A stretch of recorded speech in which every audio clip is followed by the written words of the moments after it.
Hello, everybody. We're back. No legs. Typical. Uh, so, um, no, not that's not typical at all. Announcements. This campaign's nearing its end.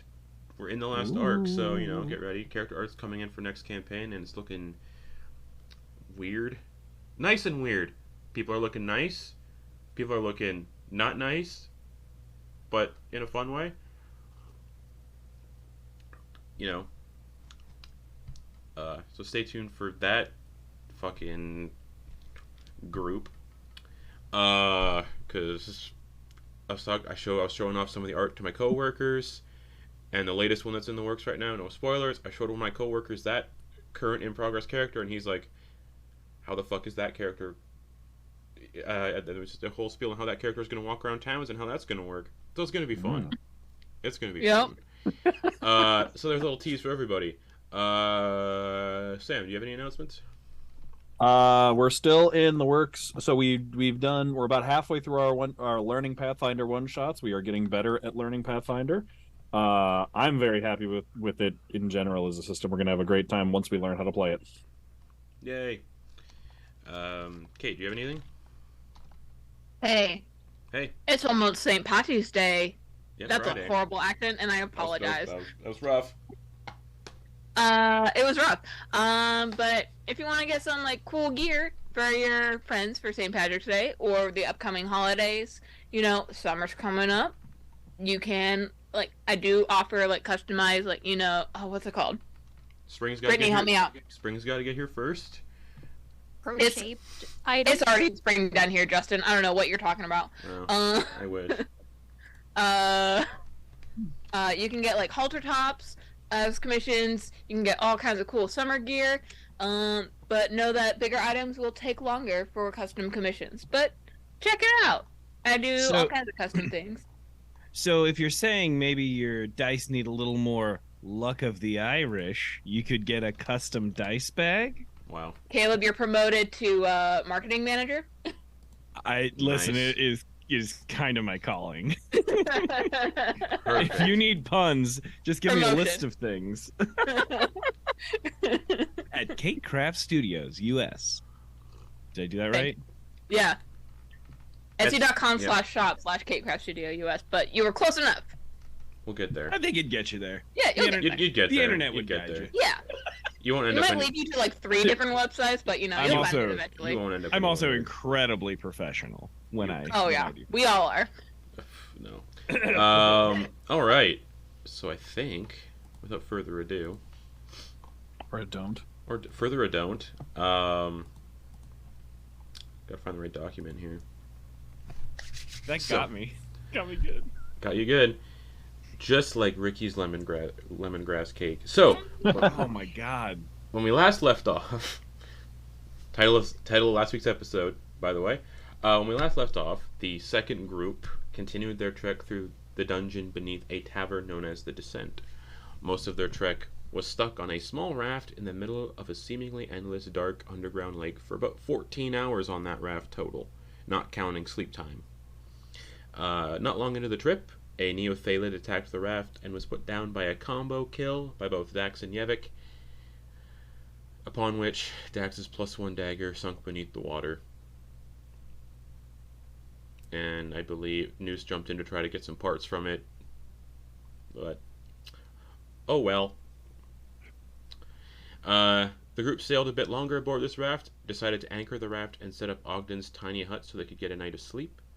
Come morning, and due to resting within proximity to one of these otherworldly rifts, the group was met by horrific dreams, also putting the members of Ogden's team at risk of gaining their first eyes. But they all pushed through, because, level 20, and only Dax gained a new eye, bringing them to a total of 2.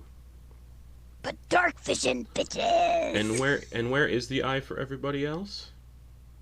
It's on the left side of the back of their head, Perfect. and you can just see them itching it.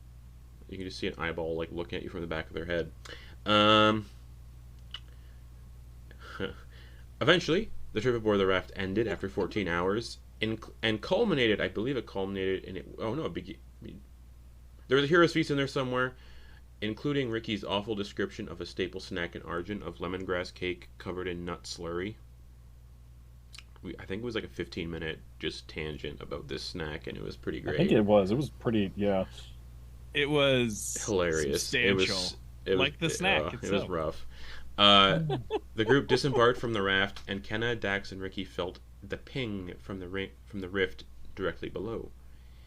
You all raced down a slope to the source while New summoned 9 duplicates, because they're not really duplicates, with their own distinct personality and names, which we will find out very soon.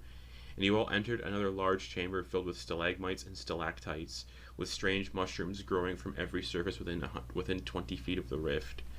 As you approached and entered the chamber, a massive giant-sized entity of wet, rippling muscle and an eye for a head pulled itself through the rift into your world, before it birthed 6 large flying eyes from its back, and it also has a large mouth on its tummy. And I need you all to roll initiative. Well, I send you all the battle map link because we need it. A lot of moving parts to this. A lot of moving parts. Oof.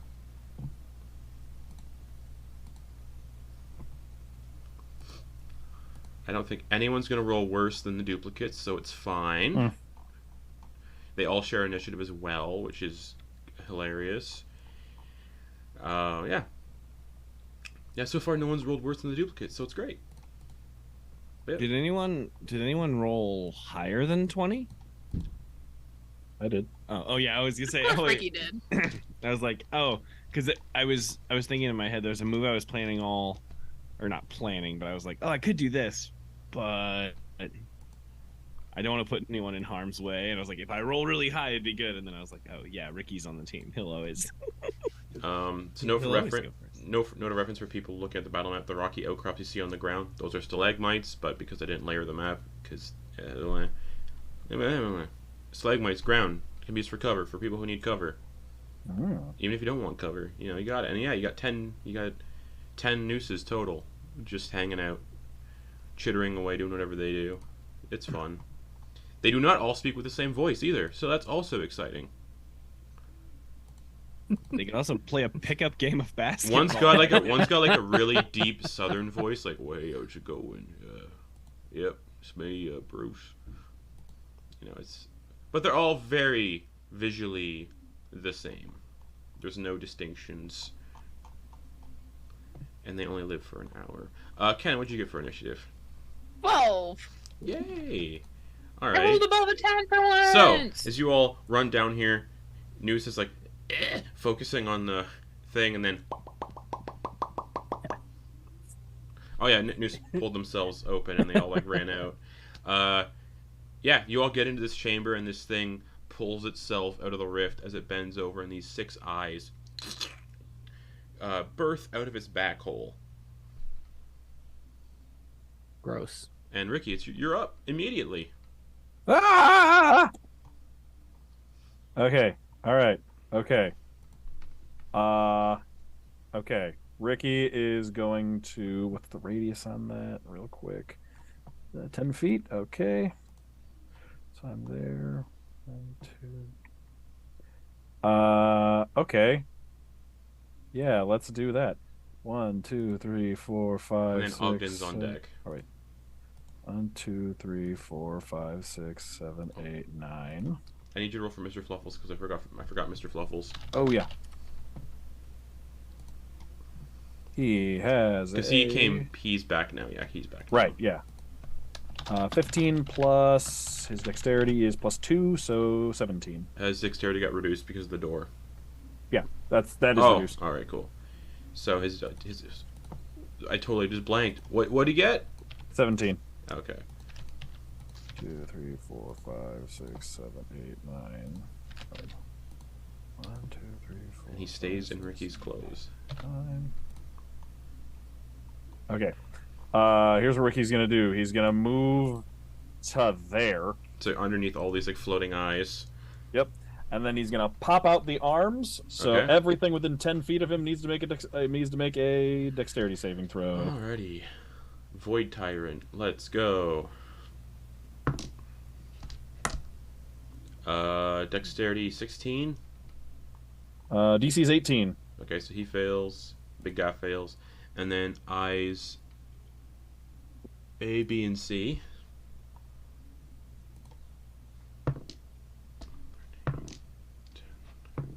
13, 10, 2. They all fail. All right, they all take 2d8 force damage. Let's go. I'll take 6 force damage. Okay. I'm just opening up for those of you who use Toll the Dead. Perfect. Oh yeah. Just warming them all up for you. Alrighty. Anything else, Ricky? You pop your arms out. Yep, that was the bonus action.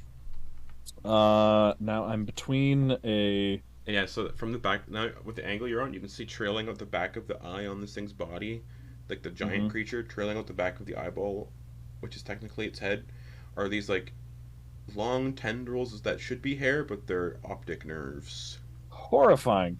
I think I'm going to go with my gut on this one. I'm gonna take the dodge action. Okay. Cool beans, as they say. Ogden, Boon, and then Yeveck is on deck. I am playing today. Okay, could you clarify something for me? I'll do my best. Thank you. When someone takes the dodge action, what does that mean? Attacks against them have disadvantage. And you have advantage on Something. dexterity saving throws, I believe. Yep. Okay.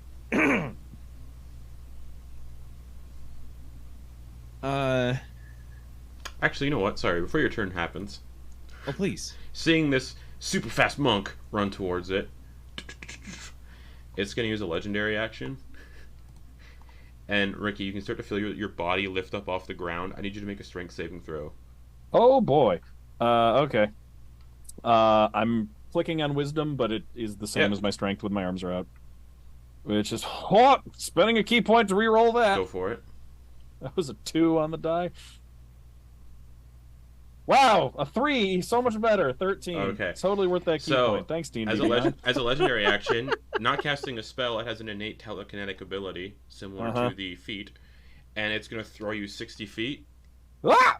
And it's not 60 feet, but it's going to throw you into this stalagmite right here. So that's going to be 5, 10, 15, 20, 25, 30 feet directly at the stalagmite. Ah! And that's not considered falling damage. But you do get to make a dex save as you're being thrown to kind of like half the damage. Or actually not take any damage at all, but eh. Yeah, how's an 18? 18, that's the DC. Hey! Amazing. So you get thrown and you hit the stalagmite. Poof. But because of evasion, you don't fall prone or anything. You just hit the back of it and you're like, oh! Is it like one of those things where like I managed to get my feet in front of me and turn it into like a rock wall and flip? Hell yeah. But yeah, like just like the big eye just kind of looks down at you and the iris flares with a color and you're just lifted up off the ground and then thrown. Ah! All right. Okay, now it's Ogden's turn.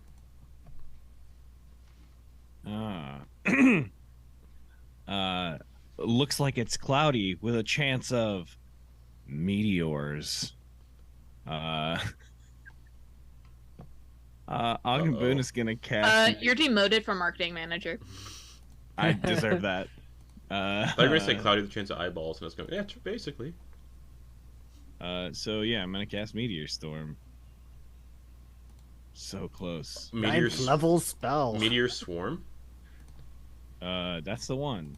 Oh, that's interesting. Okay. It's a good thing. Hey, he can aim it so that it doesn't hit any of us. I know. It's a good thing. Oh, man, if Ricky was in that. I know. All right, let me look at this here. It actually did him a favor. I need to see if you have to be outside for this one. Oh, okay. Some of them you do. Some of the weird ones you do. Nope, they don't. It just has a range of a mile. Each creature in a 40-foot radius sphere centered on each point you choose. Okay. Cool. 4 different points you can see within range, so they do have to be 4 different points. So redropping those 4 meteors, 40-foot radius meteors. Oh, they have to be 4 different points? Yeah. Wait. Hold on. I'm sorry. Maybe I didn't understand the assignment. Yeah, blazing orbs of fire plummet to the ground at 4 different points you can see within range. Each creature in a 40-foot radius sphere centered on each point you choose must make a dexterity saving throw. Or take a lot of damage. Okay. Oh. But you can position it in a way where it won't hit any of your friends. Because you can position some of them, because there's a bigger room beyond the rift. I just didn't map out the whole room. Otherwise, I would have been very sad doing that.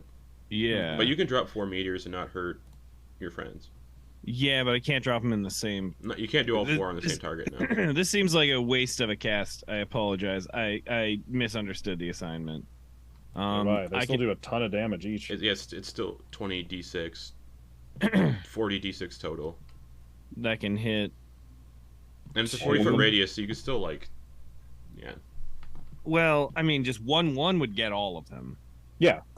So then the other 3 would be kind of just thrown away. Not I necessarily. mean, that's usually how it is, unless you're fighting an army. Yeah. Usually, target usually you're from pretty good Ares, after 1 meteor. Meteor is usually pretty good. The fact that it summons like 4 of them is honestly always seemed like overkill to me.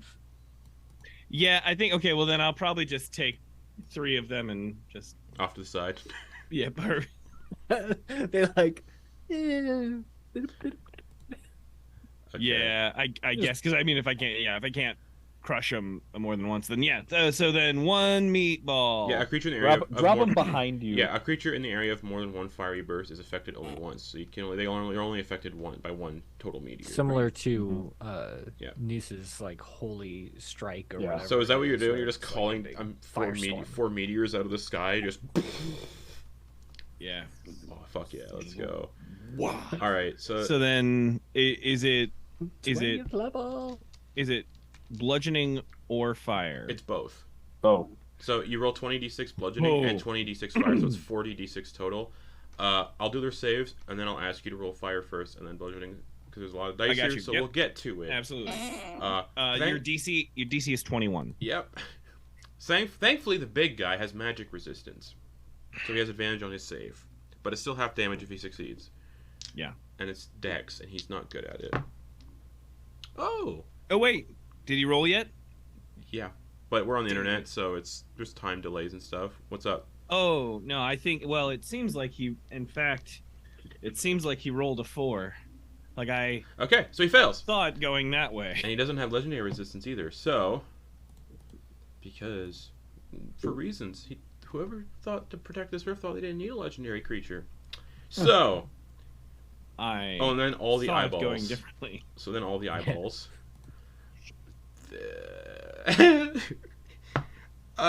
Forgot you had that spell. Oh, none of them can succeed. The eyes can't succeed. Their dex is 0. So, roll me 20d6 fire damage right now. Okay, here's this 20d6 fire damage. Where are you dropping it, by the way? Because regarding where you drop it, Ricky are you gonna drop it in a way where Ricky is not in the blast radius? Yes. Oh, bummer. Okay. I mean, I could potentially make it, but I could also die. Yeah. The fire damage is 66. So guess what, Ogden? What you kill all of the eyes that get summoned. So they're all dead. And then I'll ask for the next in just a moment. Ooh, Ogden. So there's an explosion. There's definitely going to be a crater. Because, I mean, it makes sense. Even though it doesn't say it leaves behind a crater, which is dumb. Yeah. Alright. And then roll me the 20d6 bludgeoning damage. Alright. Incoming. Here's that 20. If Ogden just one-shots this thing, I'm going to be sad. It's great. Especially because it's like we noose dropped like 10 nooses on this, and it's like, just Ogden took care of it with a meteor. It's 72 bludgeoning? 72 bludgeoning. This thing's looking hurt, but it's not dead. So that's 138. Oh, yeah. 138 damage. We are also on one side of a rift where there are things on the other side. Oh yeah, you can see things on the other side too. Like absolutely. eyes and other like far realm creatures. Could Ogden have sent the other 3 meteors through the rift? No. Yeah. That's not happening. I was gonna say, wait. Or I could just send them in there and just not know where they go. They can go Sure, a mile away. You could send them into the rift too if you'd like. I'll just do that. Okay, the other three go into the rift and they kind of just disappear, and you don't know what happens to the other three. Perfect. That puts them somewhere, guys. It puts Fun them fact: one of your characters somewhere. for next campaign dies. Just dies. It would have been mine. I deserve this. No. Okay. All right. And then, I want to hide. Yeah. Or well, I guess take this as cover. Sure. If that's cool. Yep. Well then. And then movement and that and good. Well, that did not go how I. That's amazing. All right. Cool. All right. Sure. Perfect. It's gonna be Yeveck's turn now. Yeveck's just gonna like look around like,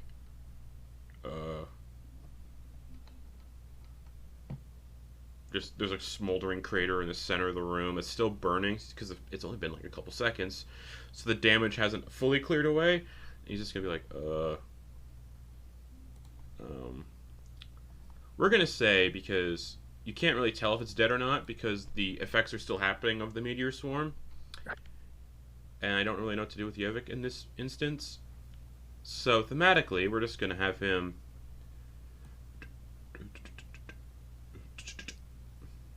go to where the edge of the crater would be and hold an attack with his chain whip if the thing is still alive.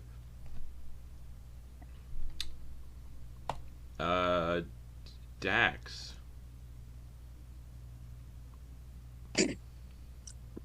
Question, since I was not here when the portals were actually being closed and stuff like that. Yeah.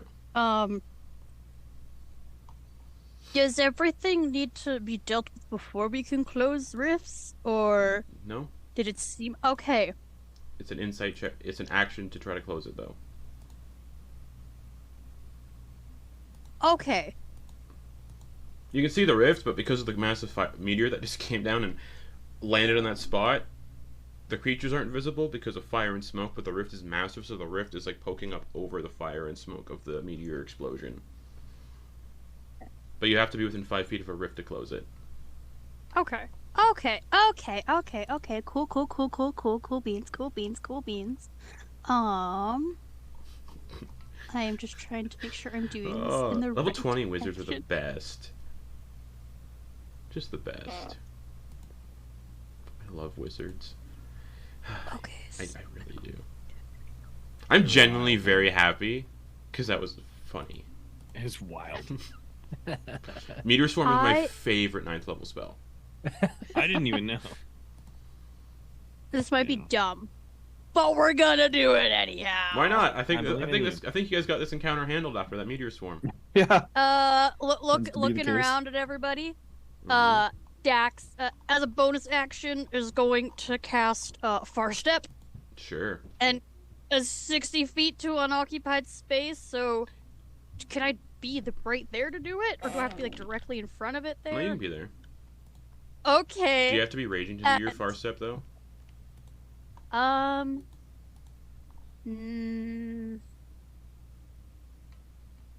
No, actually, it's just part of when I level up, starting at level 10.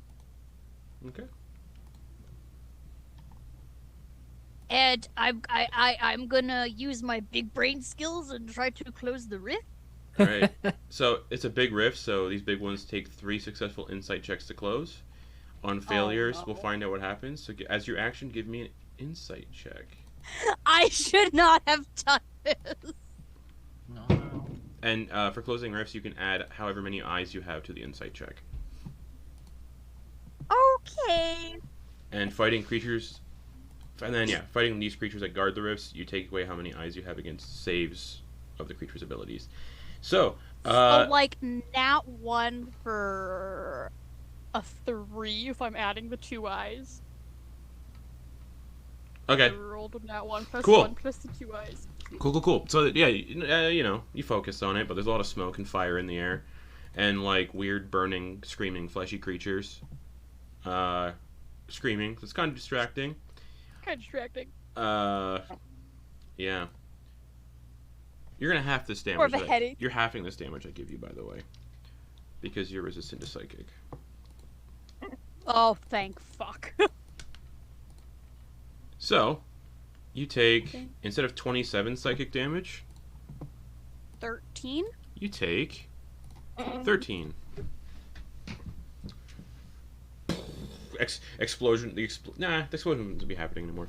But because the meteor manifested in this chamber, it did not have to fall through the clouds, through the tavern above, through the town above. It just manifested in the chamber. Unless Ogden chooses to have it manifest in the sky. But I believe it has to be a point you can see. So, it's your action to try to close the rift. No effect. And your bonus action to do far step. Yeah, I'm just gonna stand there and just kind of rubbing my temples. Alrighty. Mr. Mr. Fluffles is a little whoa in Ricky's clothes after getting thrown. Ricky? Mm-hmm.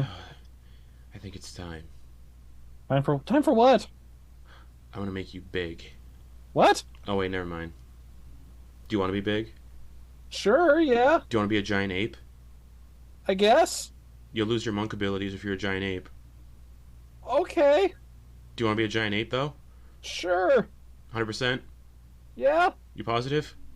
I never thought about it before, but Okay, sure. Mr. Fluffles is going to cast Polymorph on you and turn you into a giant ape. What does giant ape Ricky look like?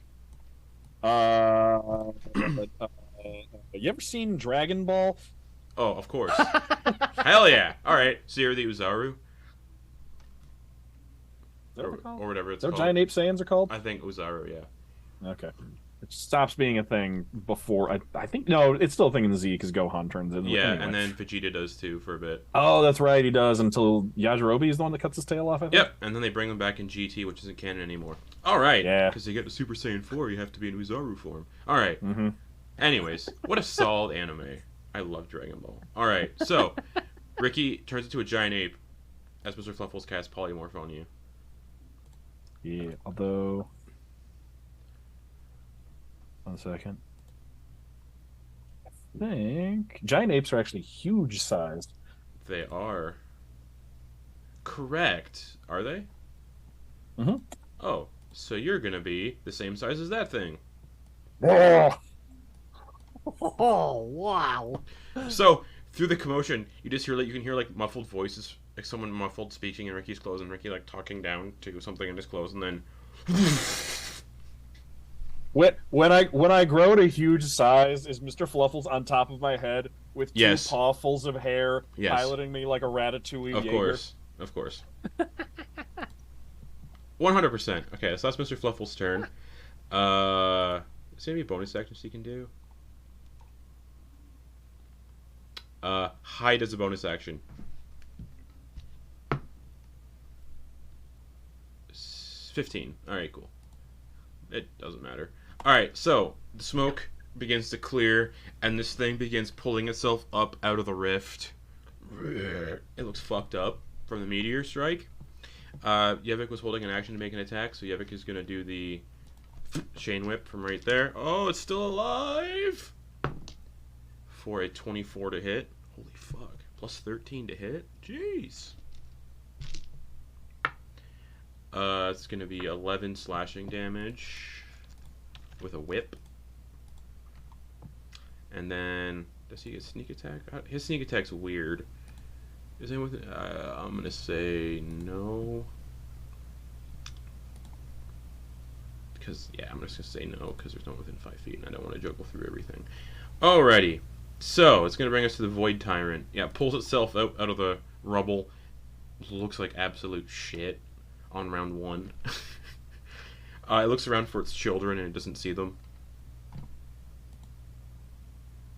And it's basically surrounded, but it's got a 10-foot reach as well. So, but instead, you can see the eye on its head start to flare and the optic tendrils raise up like hair metal, like hair from like hair metal bands. And it emits this blast of psychic energy in a 60-foot cone facing directly in front of it.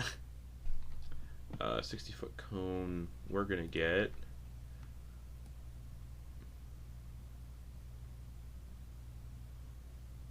No. Okay, Yeveck, Ogden, and all of the Noose clones and Noose himself. No. As it does Mind Blast. And you said that's a spell? It is not a spell. Okay. It's a ability that Dax uses once in a while that Mind Flayers use. Mind Blast. I need everyone in that cone, so that's Noose. I'm gonna do all the Noose clones. Kenna. So yeah, Ogden, Yeveck, Kenna, and all of the Nooses. I need an intelligence saving throw. Oh shit, the tables have turned! Ooh, I rolled really well. That's good. Okay. Dirty 20. Okay. I don't feel awful Alright. about that. Damn it! Alright. Alright, I'm gonna roll the dice, and then I'm gonna roll for each of the duplicates, and then for Yeveck. Can I ask you a question? Of course you may. Justin. Everybody minding that the dice tell a tale. They do tell a tale. Now, when we do saving throws, Correct. and we regard both natural saving throw, natural 20s and natural ones. Now, do natural ones count as a critical No. fail? I'm just asking for a friend. No, that's only on attacks and attacks. Only on attacks. Okay. Well, Or, you know, some, like, ability checks. If you're like, oh, if you roll a nat 1, that's the only way you're going to fall off this cliff. But, you know, you're fine. okay. Well, Of course, Ogden has a plus 13 to intelligence saves. Okay. So, anyone who got below an 18 takes 22 psychic damage Ooh. and is stunned for 1 minute. Repeat the save. You can repeat the save at the end of each of your turns and in the effect on a success. So Ogden is currently stunned. Now for all of the duplicates. Just so I can roll these in quick succession. What's the Noose's intelligence saving throw modifier? +2. Okay, let's go. Bruce is first. 15. yes. Bruce is stunned.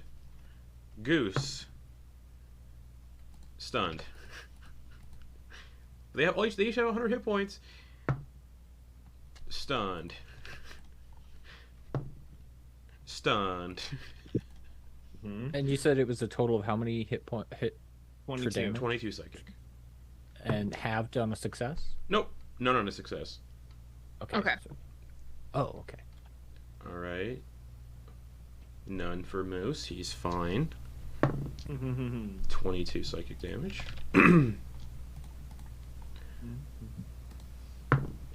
22 psychic damage. 22 psychic damage. And 22 psychic damage. All but one of the duplicates succeeded, so all of them but one are stunned. The only one that's not stunned is Moose. Okay, so yeah, does the Mind Blast thing. Oh yeah, Yeveck. Intelligence save, +9, +1. Why you got a +1 on here? Ring of Protection, okay. So 9 +1, so +10 total. 24! So Yeveck's fine. That's going to end the Void Tyrant's turn as it is climbing up out of the crater that Ogden Boon left for it. Poof! Mind Blast. And Ogden is currently stunned.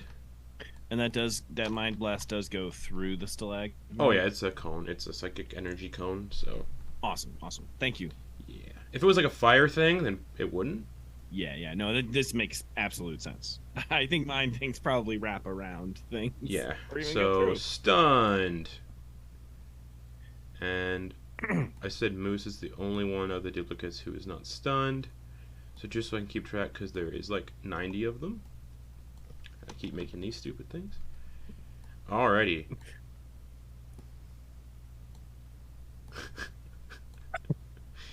Oh boy. Well, I don't think me having to worry about them is going to be too much of an issue right now. All right, cool.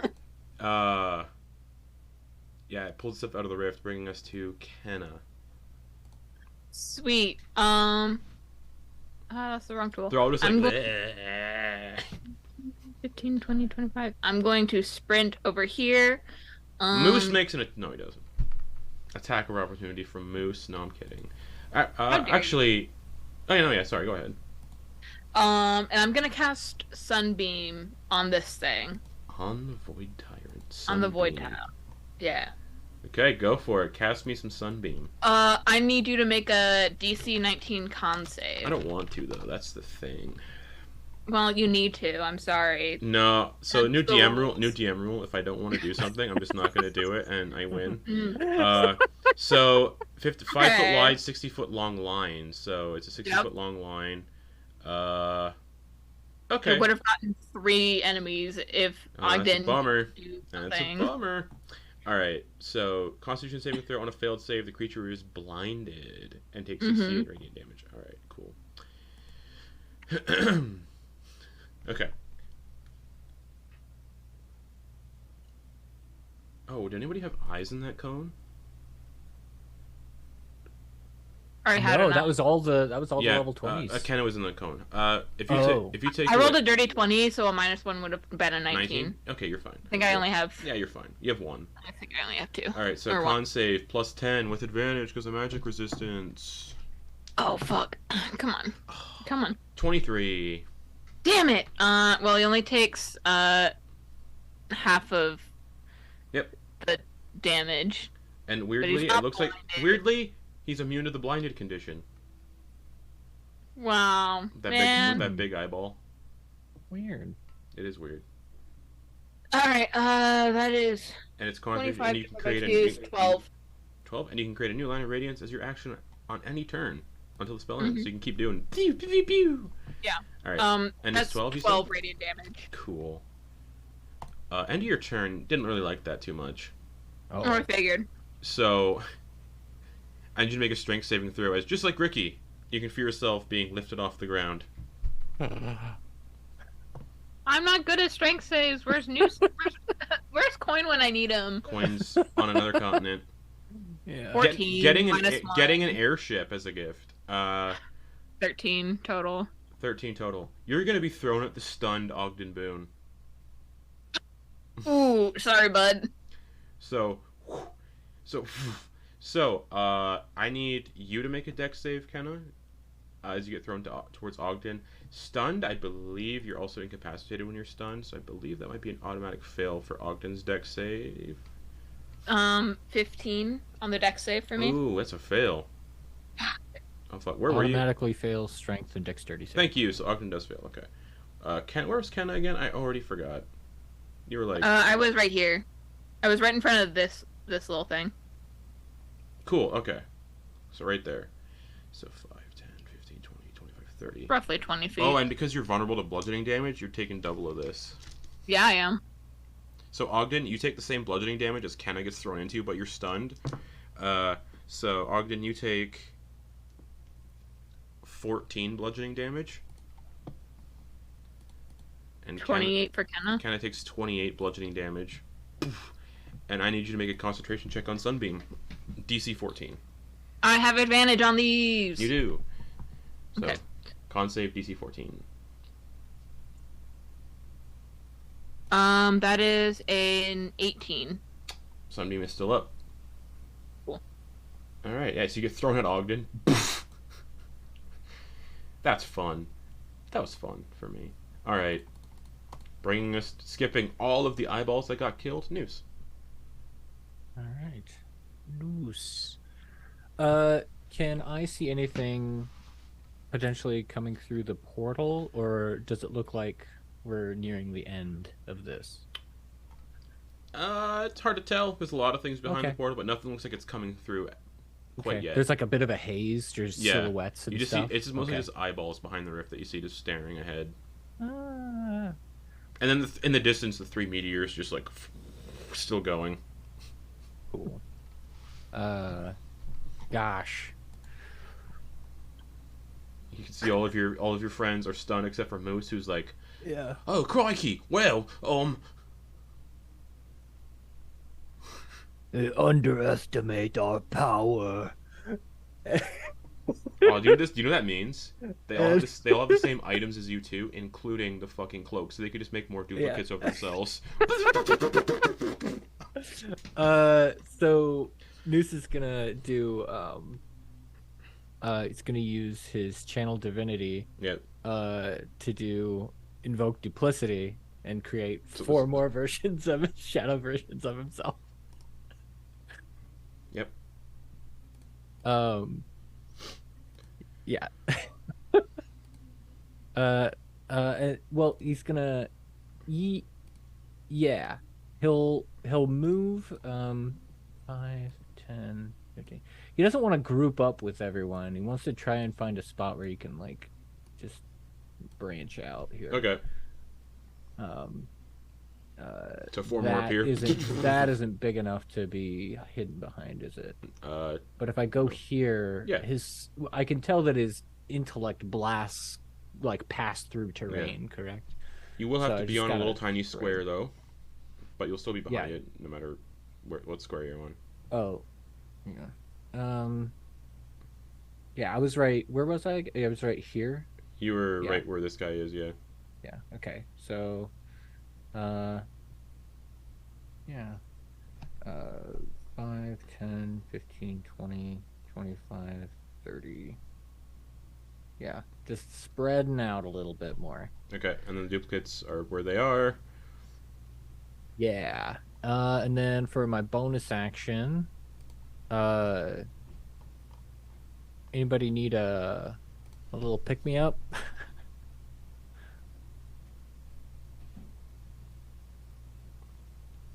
No. I guess not. I mean, I'm I I think think I'm just at me, about Ogden, and Ricky. All I'm right. about 70%. I'm Cool. at 100%. I'm You have accepted. going. Yes, I'm That's right. 101 of 200%. 101 of 143. That All right, wizard. we're That cool. wizard. That wizard. That wizard came from the moon. I'm gonna just bonus action cast Sanctuary on who's stunned? Ogden? Ogden's stunned? And all of your. I'm gonna cast and 9 and 8 of your clones. Yeah. They're fine. Noose is gonna cast Sanctuary on Ogden Alrighty. so that he can't be specifically targeted. Yep. Or, the thing Wisdom will have to save, make yeah. a saving throw. And if Ogden is no longer stunned and attacks out of the sanctuary, that ends sanctuary, correct? Yes, but that is Okay. the only thing that will end Sanctuary other than Okay. a minute passing. Cool. Anything else? No, that's my bonus action, and movement. All right. So all these eyes are dead. These guys are all stunned, but they get to make the save at the end of their turns. Let's go. +2. So Bruce no longer stunned, Woo! but that's the end of his turn. Goose still stunned. Juice still stunned. Loose still no longer stunned. Where's Loose on here?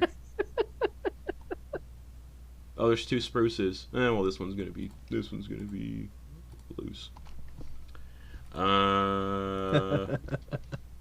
Moose. Oh, he's not stunned. Moose gets a turn. Okay. That's the one who's got like a weird Cockney accent. He's gonna run up to here. Oh no, that's one of the. There's like so many nooses right now. He is gonna take the shroud and make more nooses. No. No. Because that would be dumb. Guys, this is just Just 46, circling rush. 47 nooses running around in this encounter. Alright. What spells do you have? And it's the spells when they were summoned, so Sanctuary, he still has that first level spell slot. Hmm.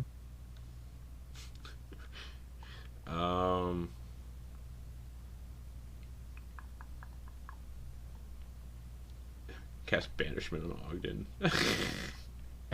Hey, you can do whatever you want with this I guy. could. He's a chaotic element. I could. So you as the DM It's can true. determine It's true. Moose's, like, It's true. duplicate whims. It's true. Ugh, the absolute. I really want to do Divine Word. Because that would be funny. For fun, let's do a 9th level Guiding Bolt. Finger gun.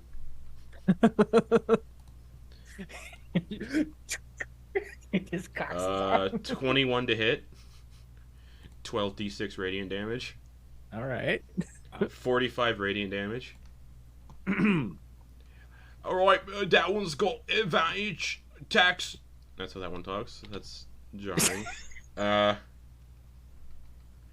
Which is really weird coming out of that little goblin. Alright, here comes Poos.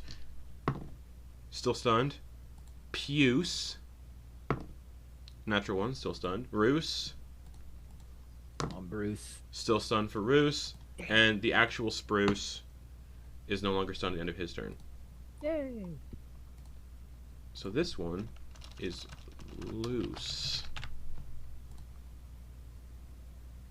So he actually was stunned. No, he got out of the stun too, and so did Spruce. Okay.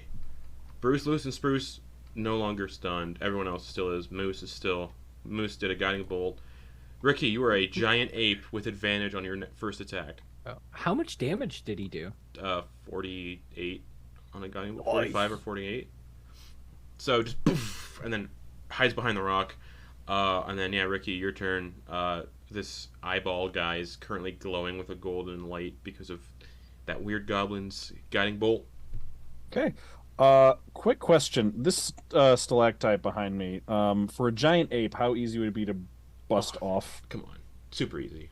Okay. Then I'm going to use the giant ape's rock attack. Perfect. Let's go. And just turn around. And just huck it. Go for Yeah, it. overhand huck it like Donkey Kong. Go for it. With advantage. Yep, that's why I'm doing it, because this is a single attack. Yeah. Punching would be 2 attacks, but this does Mr. like Fluffles twice is as holding much on for dear life. Yep. The rock comes out barrel shaped. Well, it's a stalactite, right? It's kind of cylindrical, so I sort break of. it off and I pick it up like this and throw it It overhead. looks like a barrel. This is a tease for what to expect next campaign. Yeah. All right. Just rolling 2d20s for advantage. Okay, the 16 plus 9 is a 25. Oh, of course. All right. 7d6 As you huck this plus 6. As you huck this stalagmite at this guy. Yep. I Ooh. hope this is it. 23 plus 6. 29 points of damage. So it hits into it. Breaks into pieces. Mm-hmm. Actually, you know what? It's still intact. Nice. It's looking real bad after that, though. All right. That's your And action, it's right? polymorph, so I can't use any of my class stuff, so that's all I get. That's why Mr. Fluffle axed you like 9 times. He's like, "Okay, you okay with this, Mr. Ricky?" I'm very happy with that. Now, if you Oh, got your just monk my- stuff as a giant ape, shape change, giant ape, monk class abilities. Oh, Let me tell you, I Oh. used to DM for a monk and a party member had polymorph, and I didn't realize that you didn't get the class stuff, and it was ridiculous. Giant ape being able to stunning strike. all right. Ogden, end your turn. I just need a nice little intelligence save. Let's do it. He said, let's do it. And gabing gabam. Does the giant ape get closer, by the way, or no? Do you say where you are? No, I just stayed there. Okay, cool. Are you kidding me? Rolled a 16. Do you have anything that gives you advantage? No. Oh, okay. Wow. Unfortunately, Ogden is still stunned. Good thing you got that sanctuary. Good thing you on opened you, up, though. and good thing you opened up with that meteor swarm too. Oh, yeah. And I did. Good thing I contributed. Wait, so what does Sanctuary look like? Am I teleported somewhere else? No, or- it's just the No, old, like, force it's- field. It's like a.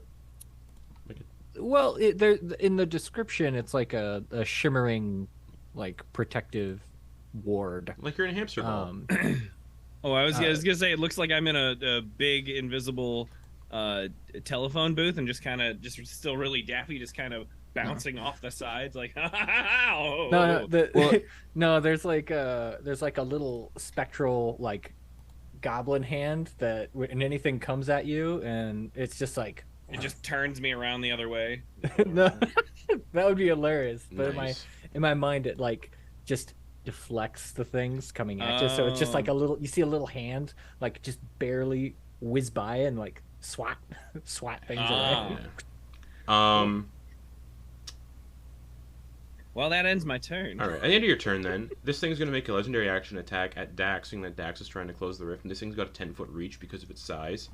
So you watch as, still facing front, the mouth swivels to face Dax on its belly.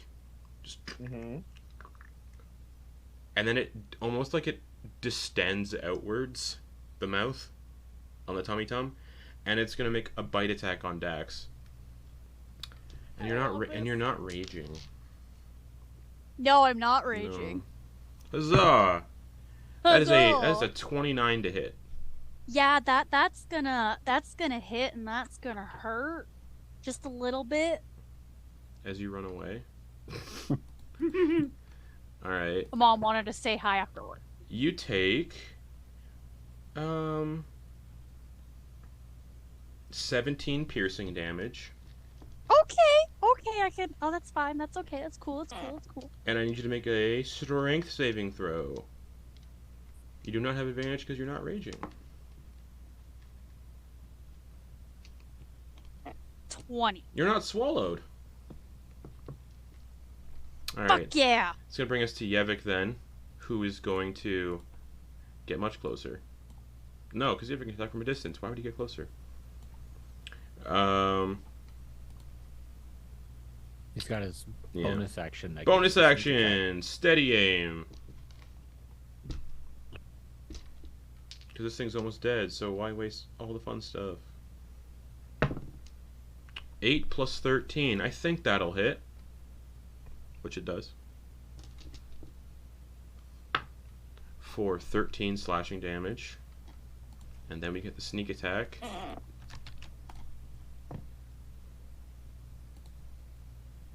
How much sneak attack dice is this here? A lot. 96. Welp. Oh no. 35 Come on, additional damage. Nice. So, the chain whip up through the bottom of the eye, and as he pulls down, the eye dislodges from the body and just crashes to the ground, and the creature's body just tumbles backwards into the rift. So it's dead. We're still in initiative though, because the rift needs to be closed. Now that everything the chaos is cleared, and there was a failure on the rift gets bigger a little bit, just. And you can see something beginning to get a larger creature beginning to get closer and closer to the rift. Something much larger. The best way to describe it would be, it looks like it's a dreadnought of some sorts. Is it a ship or a creature? It's a creature, but the word that comes to mind is, that's a big thing. I'm going to say dreadnought. Oh, dreadnought, and and it's coming from somewhere that looks very astral. Far realm, but Yeah, kind of, almost similar. Dax, it's your turn.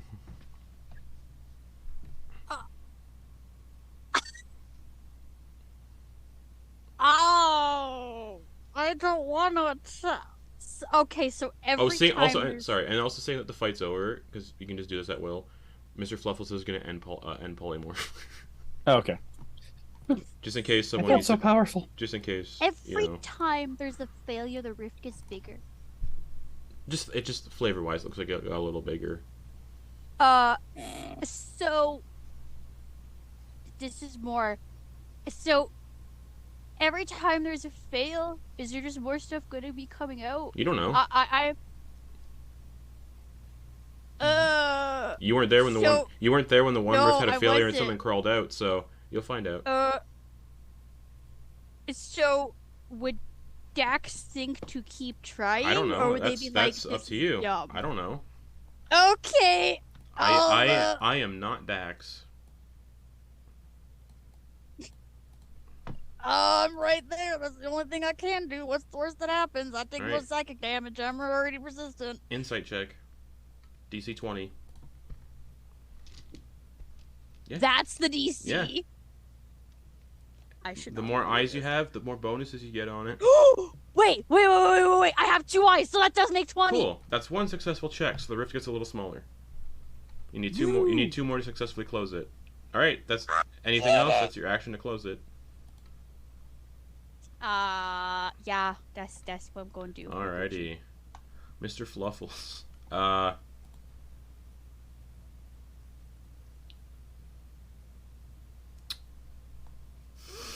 can't do anything. It's just gonna hang out. He could give Ricky the help action on his insight check because he's seen these All right, things before. Ricky, you plan on closing? You plan on helping out with this? Yeah, I guess so. Okay, I'm gonna give you the help action. He starts like massaging your temples with his rabbit hands. Okay. He's still on your head. It's still on my he's head, like, yeah. All right, that brings us to Kenna. I'm going to bonus action wild shape into my divination arcane form. And what does that look like? It's the form of a floating crystal ball. I'm gonna flavor it so that it's like the same kind of. It looks like the same crystal as my staff. Okay, so you're just a floating crystal ball. Actually, no. I'm gonna move closer to the portal. 5, 10, Okay. 15, 20, 25, 30. Can I? How close do you have to be to do this insight check? 5 feet. Okay. It's like you're putting your hand like up right against the energy.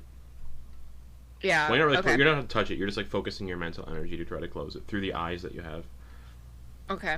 5, 10, 15, 20, 25, 30.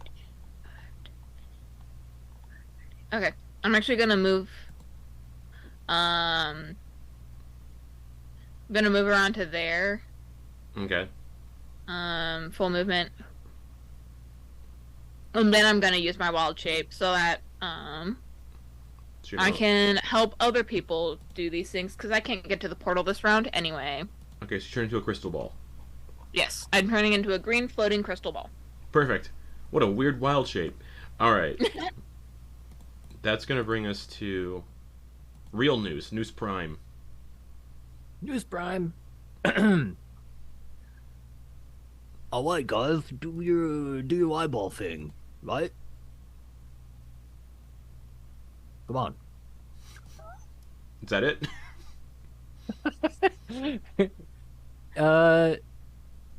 Would a help action help them make the check at Yeah. all? Yeah, words of encouragement. Like, all right, cool. I will do that.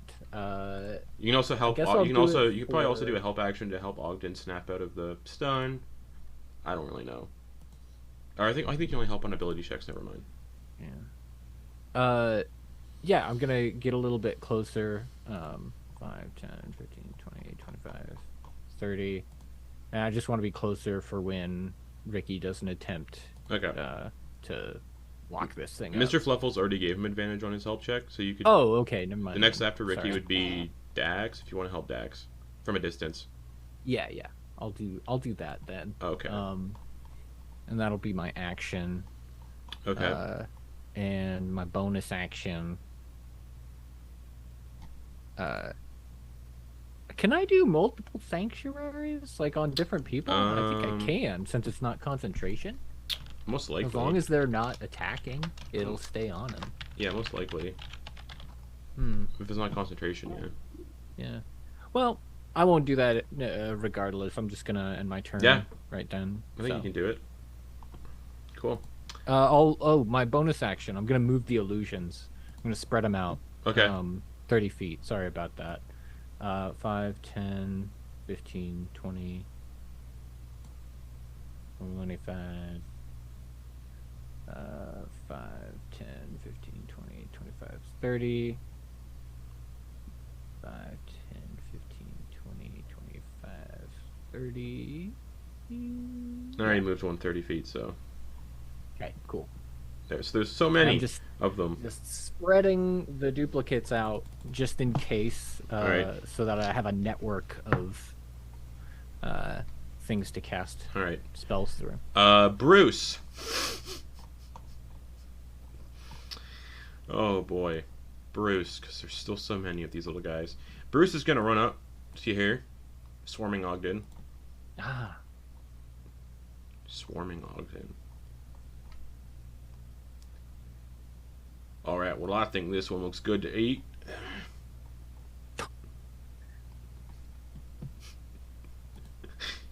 All right. Let's see here. What to do? I think a fun thing to do here would be as I scroll through all of these spells.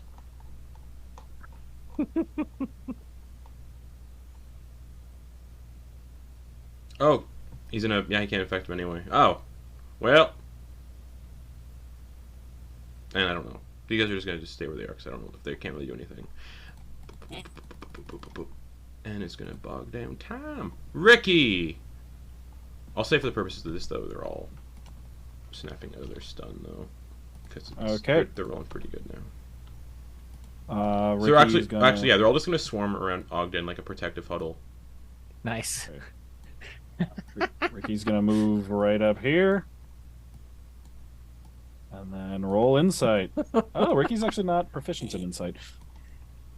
Plus the amount of eyes you have, so +3. Yeah. Yeah, so +3, so he's got a +8 and advantage because Mr. Fluffles is like massaging your temples. Yup, so pretty good odds. So that is a 12 plus 8, exactly a 20. So the rift gets smaller to the point where it's almost a pinprick. One more insight check will close it. So that's your action. Anything else? Bonus actions to do anything? No. Yeah. Alrighty, cool. Ogden, and your turn, intelligence save. All the nooses are just around him, like, snap out of it! So yeah, give me that hot intelligence save.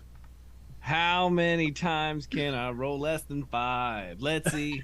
You could also, Let's see. if you're really desperate, you could blast out one of your good portents for it. Don't have one. Oh, okay. He doesn't have one high enough. Not for that. Not enough for that. That'll do it. 23. All right, end of your turn. You're no longer stunned. As you snap out of it, you're in a sanctuary, like a protective little field. You can see all these nooses just swarming around you like a protective huddle. Oh. One's like on your chest, like, snap out of it. 8 of them. Yeah, there's 9 of them huddled around you. It starts like checking them. Well, you're not news. I was out of it. Did you? Are you doing accent work? What's we're just here hanging out, having a good time. Wow. Yeah. All right. Oh, okay. Yeah. All right. I'm Bruce. Oh. We only live for an hour.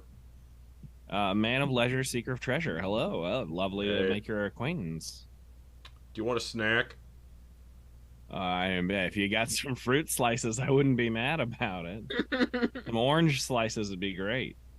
Got a squirrel. Listen, if it's got juice and I can put it between my teeth when I smile, I'll take it. Just hands you a dead squirrel. Yeah. Nom nom nom nom. Alright, so that's the end of Ogden's turn. Yeveck is just confused at everything that's happening. There are so many goblins running around. 1, 2, 3, 4, 5, plus 9. There's 14 running around. Guys, Noose was very lonely, okay? Yeah. Alright. Dex. Noose Prime from a distance is giving you the help action by shouting whatever their words of encouragement are.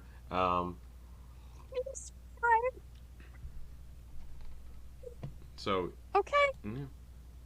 Okay, we're gonna do this. Come on. Insight check plus the number of eyes you have with advantage. With advantage, because the help. Was that with advantage? Yep. Okay. So again, you're resistant to the psychic damage. There's like smoke coming out of her ears. So I'll have it for you and tell you how much you take. You take 18 psychic damage. That's already halved. Okay. Just keep going, keep doing it.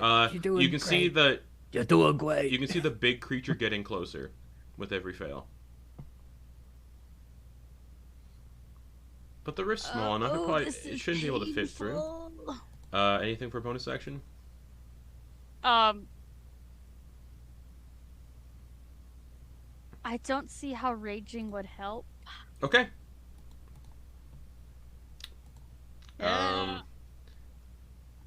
Mr. Fluffles is going to cast Disintegrate on Ricky.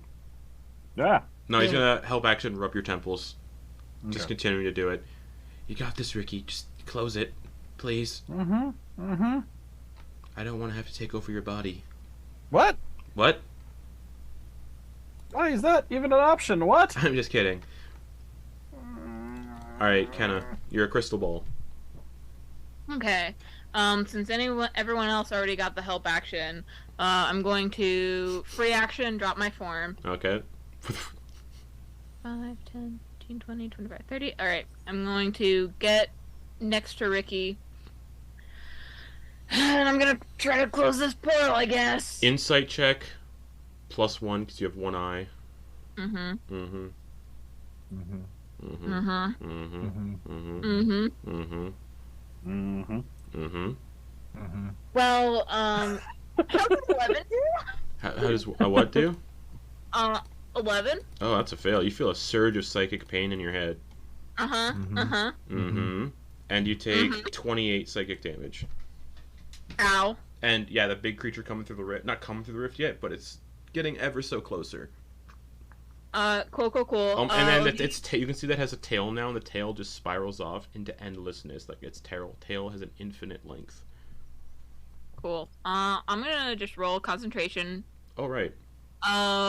Sunbeam is gone. How much did you take? 28. Oh wait, no. 18 plus 8 plus 4 is not enough to maintain that. So Sunbeam is gone. Oh okay. Sunbeam gone. Anything else you got? Oh, you did all your stuff, right? All your stuff? I still have a bonus action. Sure. I'm not looking great. You're fine. Um, 78 of 134. It's not great. Could be worse. It could be worse. You should be dead. I could be dead. I think bonus action, I'm going to, Guardian of Nature. Okay. So I'm gonna do Great Tree. Yeah, Great Tree. So I get 10 temporary hit points. Common saves with advantage. Dex and Wisdom based attacks are at advantage. Sure. And the ground within 15 feet of me is difficult terrain for my enemies. Alrighty. Noose. Noose Prime. Oh, guys, something's coming.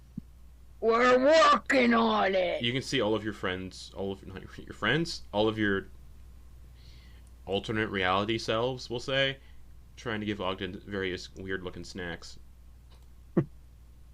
Yikes. Oh boy. I don't know whether I should use this or not. Cause if something does come through, this will be a clutch.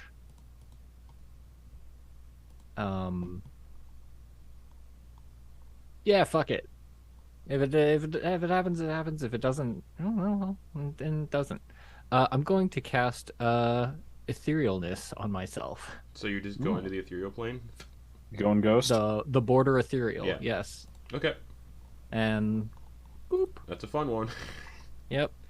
And luckily, I can cast spells through my duplicates while I'm there. Yep. Alrighty. So people can't interact with you, you can't interact with people, but your duplicates can. Yep. Alrighty. So Noose just disappears. Yep. Alright. I'll be here in spirit. The duplicates are all gonna do the same thing. They're like, oh fuck! They scatter because they get scared. They see Noose Prime leave, so they think it's the best choice. Or are they just casting banishment on themselves? No, they're all Or casting what? the exact same spell on themselves, Etherealness. Oh, okay, so I'm just in the ethereal plane with a bunch of the Yeah. border ethereal with all of them? Yeah, there's like, they all appear beside you. What are you guys doing? Following your lead. Dang it. Look, I got our duplicates out there. Casting the spells. Yeah, right, it's fine. We're just Yeah. gonna go over here and they walk Yeah, in. we're fine. They see it. Oh, yeah, it's in the same area, though, so there's no house. They can just see a bunch of other... There's like ghosts of all these dead adventurers that have died in this room, though. And the dead tiefling that's on the floor in this room that you saw. Yeah. They just like walk over to his ghost and they're like tugging on his ethereal intestines that are hanging out. He's like, "Stop, go away!" And they're like, and they start playing jump rope with his intestines. Oh, Sounds right. yeah. Yeah. And then he's like, "Oh, well, you guys have fun." They're gonna weirdly treat him like a maypole and start braiding. Oh he's, no! He's like trying to as he like goes to float away. They just the ghost keeps like trying to float away, and he just keeps getting uncoiled. Yeah. So yeah, and then I'll move. I think I only have half movement, so Yeah. 5, 10, 15. Moving more centrally so that I can, because I have to be able to see the duplicates. Yeah. In order to cast through them. Yeah. So, my vision is only 30 feet. Correct. I believe. Because you can while still I'm in the ethereal you can plane. still see into the material plane. Yeah. For the purposes of this, just so we know, because it kind of makes sense. Have the dead token, like the dead Oh yeah, I got you. I condition over got you. top. I was just like, the fuck? 'Cause you're dead. Surprise! That'll bring us to Ricky then, if Noose isn't doing anything else. No. Right. Nope. All right, Ricky, Mr. Fluffles is massaging your temples once again. Okay, let's go.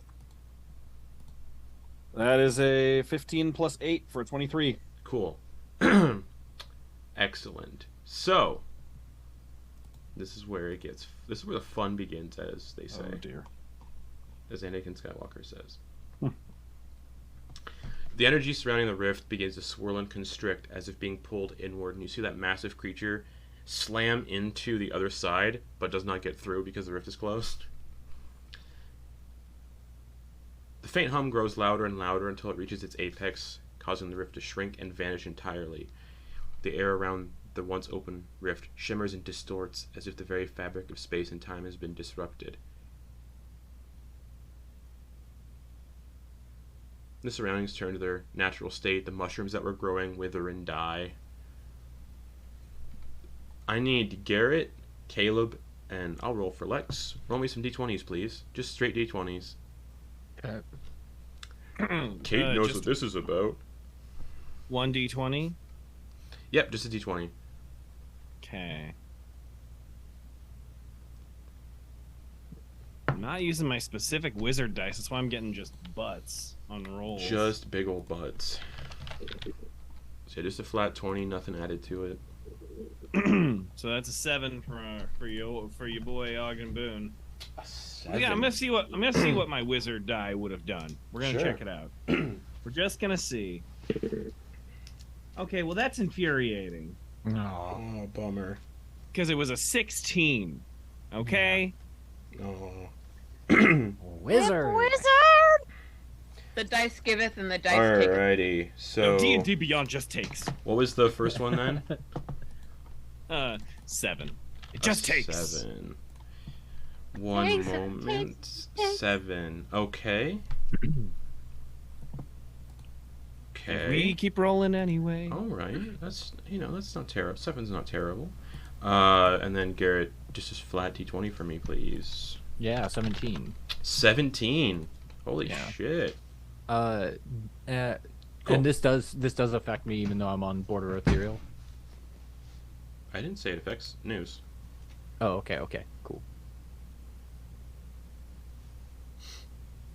Just saying.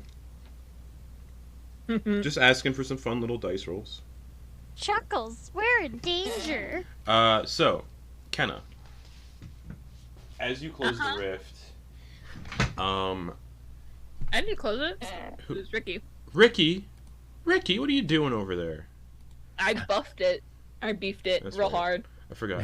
I almost. I Alrighty. fucking beefed it. So, Ricky, as you gain your fourth eye automatically for closing the rift, where does it appear on your body? Where does it appear? Because I think he's got palm Right on the forehead. perineum for the Argent perineum zoning. No? No. think it's going to be center of chest. Center of chest. Mhm. Cool. Ricky. This is weird.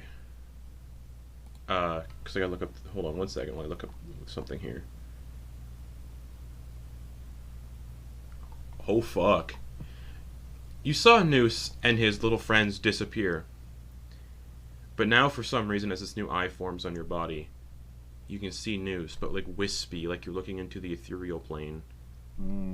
Because you now have 120 feet of true sight. Oh, damn. But you get a sense that sleeping or going into your nightly trances might be a little difficult. So you gain a new eye, and the rift closes, and everything goes back to as it was.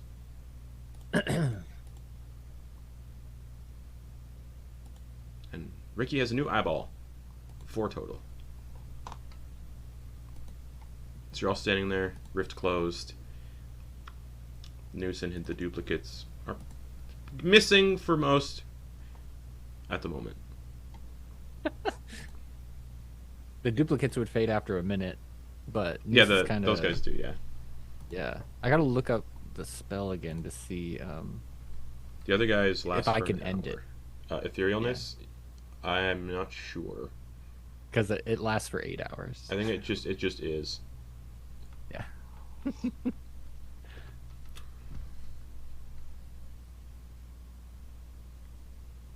Not concentration? No. Weird.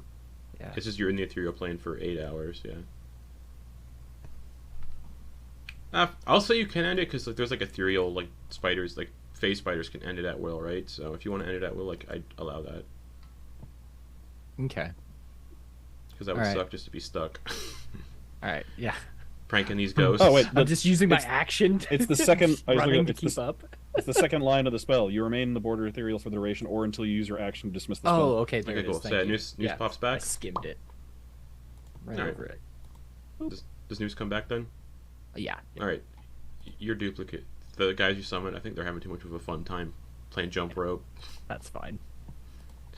They've earned it, I And then, guess. and then they'll all be dead in an hour anyway, so Yeah. they don't have far to go. So yeah, everything, the rift closes.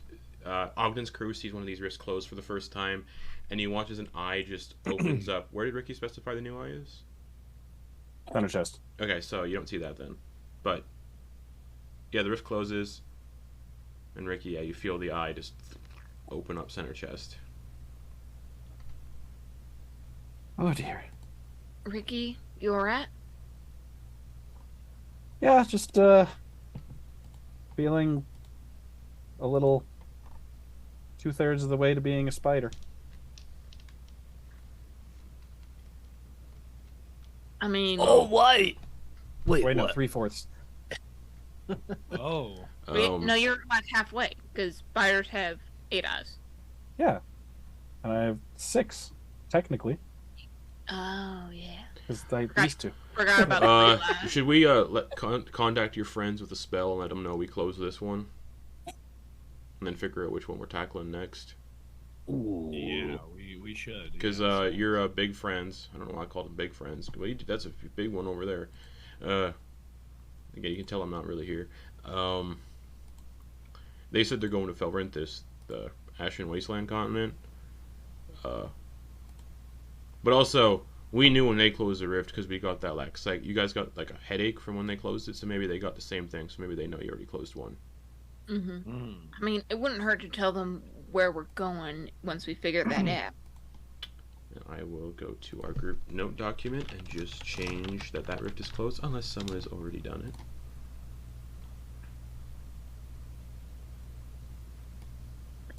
I mean, we How do you do strike through one?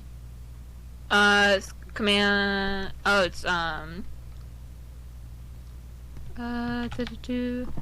can never remember. It's fine. Weird. On what? It's not Discord? or- no Google Docs. It's not a big deal. Oh, I forgot. So Alt sorry. Shift 5. All right. So yeah, go ahead, continue. I'm just doing behind the scenes stuff. But where are we gonna go next? If you look at your, does anyone have like the rifts written down for fun, like in character, like a little note? Kenna definitely does. Okay. They do have them all written down. So would say there is the shared quest journal document that has all the rifts at the very top. Mhm. But for So we the just- audience, if you're tuning in just now and you're new, you guys just closed the one in the Descent, the Idylode Rift. Group 1 closed the House on Ben Hill Rift. They're currently tackling the one in Bahamut's End. That leaves the one in the Lower Dark on the furthest north continent of Dragonsbeard, beneath the capital city of Lolth's Crown. The heart of the jungle of Amin, which is the jungle that sprouted up after the Prince Amin was killed 36 years ago in Silgar. So that's a jungle that appeared in the desert around his pyramid after Ogden and friends killed that guy, which caused greenery to jungles in that to return to Silgar. There's one just somewhere within the city below on Esselvire. There's Eclipse's hometown of Coldclaw Isle on Ipshire, but Eclipse is in here. And then there's the Isle of Troubled Sorrow on the continent of Cathatooine. Ogden, Yeah, Newsy, what's up? how would you feel like going to Silgar and Let's- getting that one? Let's go. Let's go do it. Let's get out of here and, bust some metaphorical heads, as they say. And Well, before we go anywhere, I just remembered that, Ricky and Dex, we kind of got a job here. So do we want to wrap that up and, maybe get paid before we go on to the next spot? Or you just want to, I don't know, go to each one and then come back here? I think maybe dealing with the world-ending rifts might be a good idea to do first. All right, yeah, sure, yeah. No problem. All right, everyone, I can take us back to the tower if we need to. Just straight from here. well, Ogden, You gotta. Ogden, you'd be familiar with that area, so it'd be an easy teleport too. If anyone has teleport, I mean. Well, also, if you want to save your spells, Mr. Boon. Well, I mean, I also, believe it or not, I prefer to, use I prefer to get around on my stems as opposed to teleporting. I'm sorry, what stems? Can you My turn into a legs. tree? Oh. Gotcha. Listen, you don't get quads like these by teleporting everywhere. So you want to walk all the way to Silgar? Would Walk would- to a ship and then take the ship. The ship is on That's Silgar. The ship would have been left on Silgar because the matter of closing his rifts was pretty important. Urgent. So you teleported from Silgar to the tower where that you met seems everybody. Maybe a multi-day, if not week, journey. And if we're in haste, we might want to skip that fact. Why is News rubbing his hands? So I have a question, Yeah. Justin. Has word of either the trickster or other things reached Silgar at all? Probably not. Okay. All right. Never mind then. Proceed. I guess what I'm saying is I don't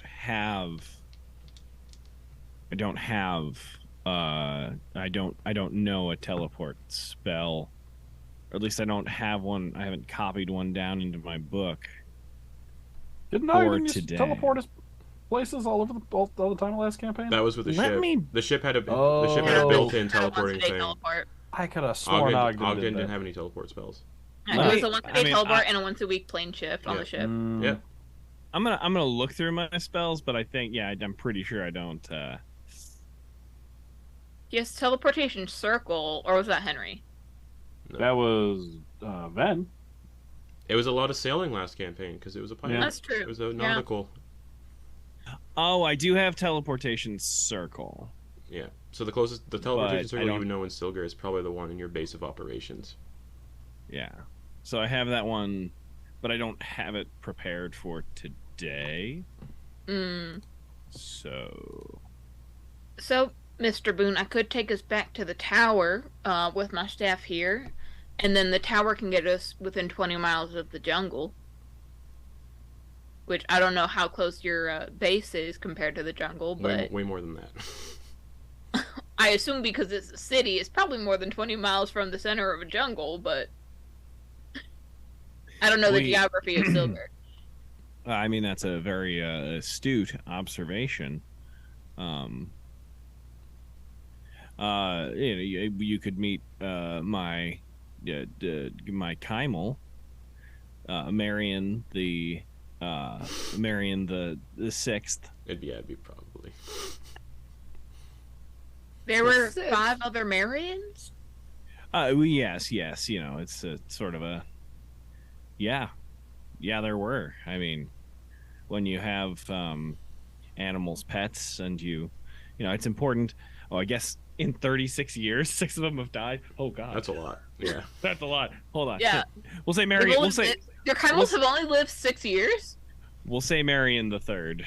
Okay. That's a little less macabre, I suppose. I mean, it's dangerous out there. Yeah, you know, I mean, hoof rot is real. So let's maybe get back to the tower, and then we'll proceed from there. And yeah, with the staff, you can do a once per day automatic recall back to the tower. Yeah, because I believe our compatriot at the tower said that they'd be able to get us a dart's throw away from our any destination we required. Just the windows. You had to go through the windows to get to the continents. Each. I mean, just the window. Like I said, clear as day. You all heard me. You mean exactly what I said about 5 minutes ago? Yes, but I said it louder. Oh, wow. Oh no. Riqquarian against Ogden Boon. Well, should one of us sourness on Kenneth's should face someone now. at least, no. Should someone at least this is Yeveck. Should someone at least contact the other group and let them know? Yeah. I'll send a message to Flitz. Perfect. And he'll let everyone what time know. I can respond with Flitz immediately right away because not right away because I don't know what that group's up to yet. Also, you guys are quite a few hours ahead. It's 6 a.m. for the first group. You guys are at 1 p.m. So. Okay. Yeah, I was for sure. Ken, I was certainly just funning. Obviously. Your hey, fantastic Flitz idea is just cutting off Ogden. Yeah. Yeah. Hey, Flitz, it's me. We just finished up in Idylode. Heading to Silgur next. Wishing you luck. Okay. Okay. You do know that Druk has a really bad headache. Druk has a really bad headache? Which is from the rift. Is yeah, because I can cover a little bit of the gist of the conversation, because it would be, yeah, did you close the rift like a couple minutes ago? Because Druk just got a really bad headache. Ooh. And then at 1 p.m. for that group, Druk will get a really bad headache and take some psychic damage. Because the other two rolled pretty good on there. Oh wait, what did Druk? Yeah. No, Quoin failed. Sorry, Druk succeeded. Oh, sorry, I got confused. Quoin had a really bad headache. Oh no. Not Quoin. Not my bro. But okay, good to know. So let me just mark that off on my staff, which did roll to full charges this morning. Yeah, I did it. I rolled for it this morning, last session. Okay. Ogden. Yep. Hey, Ogden. Yeah, 3 charges. Yeah, buddy. Do you have any drawings of those teleportation circles you used to make? Yeah, I don't know. I've got them. Actually, hold on. Just give me 1 second. Give me a second, and then I want to use encode thoughts, and then just Okay. just swipe through. Cool. Is there So- one that's in Silga? So here's a fun. This is the floor of Stilgar. This is the one So- where I live. Here's something fun. Usually when you encode your thoughts to news, it's relatively easy. Mhm. And there's sometimes like a little bit of like a back and forth a little bit with encode thoughts because it's all telepathic. Mhm. It's a little weird this time. You still send the message across and stuff, or the information across. But it's almost like there's more than one person attempting to reach contact with this individual. Not a lot, like a handful. But with news. Yeah, like other people are trying to like reach out to news. So It's maybe there's weird. some- It's like you're trying to get the right text message to somebody, and you're about to send the text message to the wrong person, and it's kind of like that, and you get it to the right person. It's like a buffering pinwheel. Yeah, it's like, oh no, I don't want to send that to that person. That's bad. And then, oh no, here we go, we're good.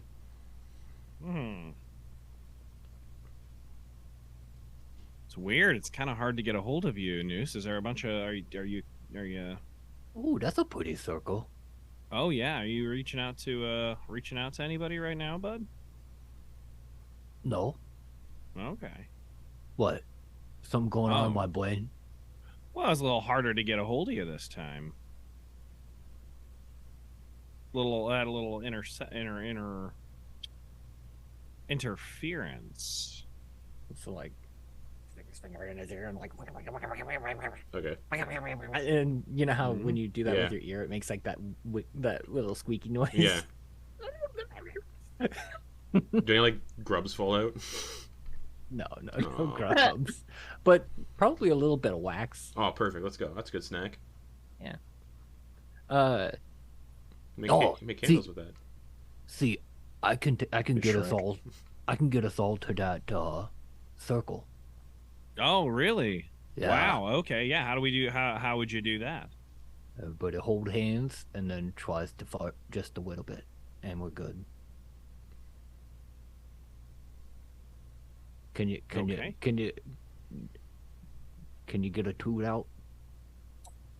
I've been holding one in the whole time. That's my secret, Noose. I always have to toot. that's great. Just for my sanity, what is No, this? no, what's- no what is- loose booty. Where does this circle lead to? Just Ogden's head HQ. Okay, so the In, head of in, the Archaeological Society in Silgar, Stone Sun. Yeah. The one that was originally led by, what was his name? Biff Tamblyn, I think was his name, or something stupid like that. That weirdo. All right. Yeah. Yeah. So that's where that leads then. Okay, cool. Is if we need to, regroup, we've got the society, Yezik, sorry, Yeveck. Yeveck, sorry, without it spelling, I completely blanked on the person I know really well or have been hanging out with. Yeveck, yeah, we can go back to the HQ, as it were. Sounds like a blast. Mm-hmm. Oh yeah. Grab some snacks. Whenever you guys are ready. Though I am a little bit concerned that we might have to get out of here first. Just seems like it might not be in the same plane of existence. Well, Okay. if we're I'm not climbing sure. out of Is the it- descent, we may as well just finish our job.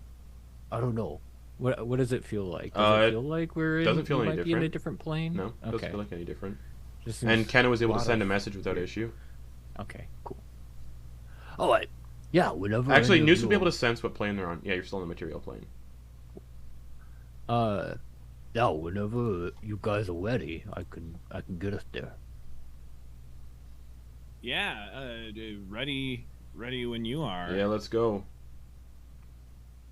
All right. We have to hold hands. Yes. All right. Sing kumbaya. No. Nope. Oh wait, Alright. hold hands. Do we actually have to fart? I mean, it'll help. It's like Fine. paying. It's like Insight check on news. Yeah, go for it. Do it, yeah. Let me try to insight check an archfey. Yeah. do it. This is definitely a deception check. Yeah. Yeah, of course. That's an 8. I rolled a nat 1. For 13. Oh yeah. Yeah, I rolled a nat 2 for a 8. So if anyone's got a passive insight of 13 or higher, My passive insight is 21. Oh, that sucks. y'all. So you rolled for it though. Yeah. All right. Yeveck will let out a fart. You gotta pay the toll. Oh, wait! Here we go! Oh, Boon just lets out okay, if you're farting, everybody who's all farting. Mr. Fluffles is gonna unload on Ricky's head. Wow. Just a fart, not like pellets. Oh, yeah. Just feel him rolling down the back of my neck. Yeah, sure. A couple Alright, squeaks There's out. a little, you hear a little Icarus toot. All right, as you all pop And away. I'm gonna cast plane shift, and that's I can't use any of my other Okay. big one So things. So none of those other As- things. this group plane shifts away to their next destination. We're gonna shift to the break in just a moment. You all teleport to the Ashen Wastes, because there were people that weren't here last time this happened. Felrinthus, the Ashen Wasteland. As you're all standing in this Ashen Wasteland, Druck, Eclipse, Yvonne, Quoin, Flitz, Henry.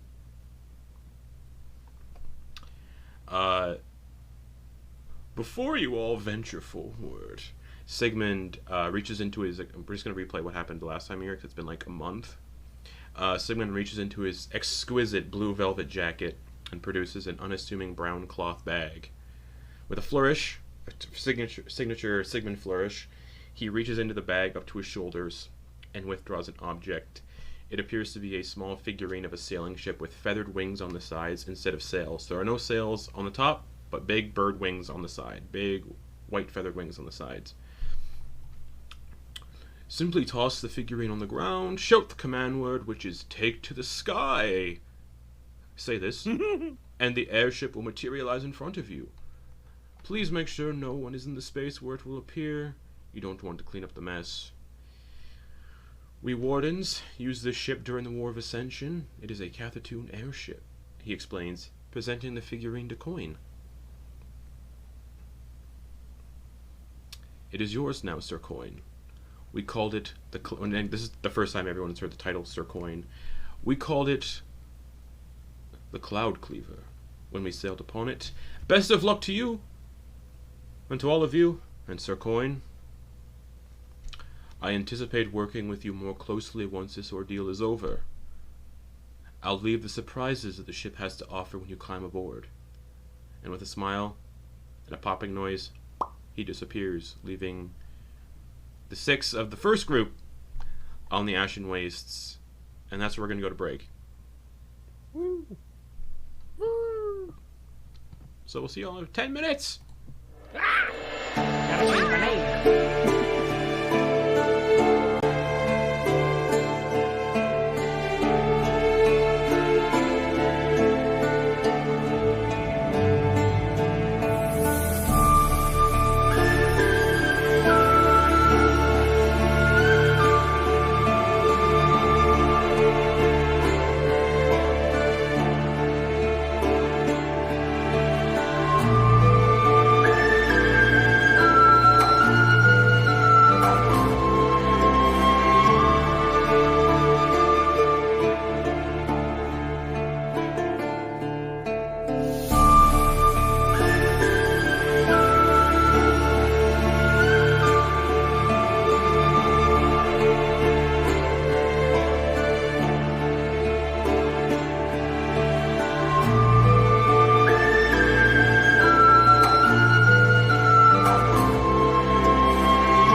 Hello.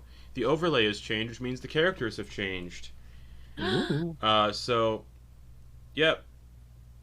You guys are standing on the Ashen Wasteland continent. Quoin has just been given a little airship figurine, and said if you say the command word and throw the ship, it'll turn into an actual airship, and he'll leave more surprises for you to find out on board. So you all find yourselves standing in this desolate wasteland, dust and ash covering every inch of this barren landscape as far as the eye can see. It's very Mordor-esque in terms of how it looks.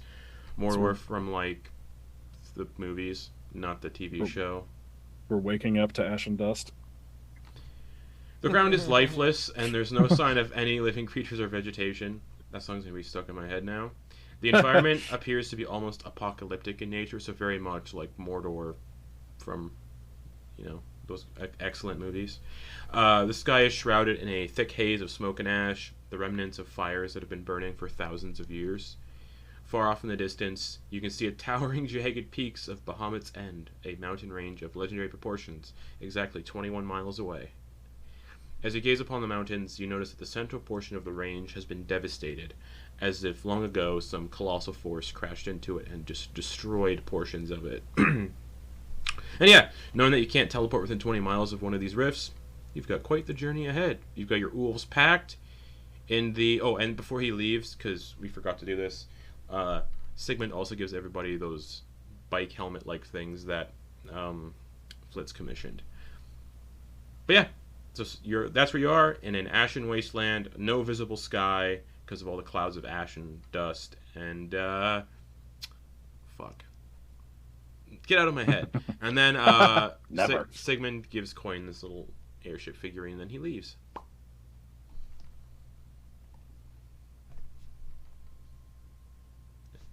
And it is currently 6 a.m. Well, Sir Quoin, I believe you've been knighted and given a ship. Yes, yes, I have. And what good are wings that you do not use? Everybody, I believe, stand back, please. Okay.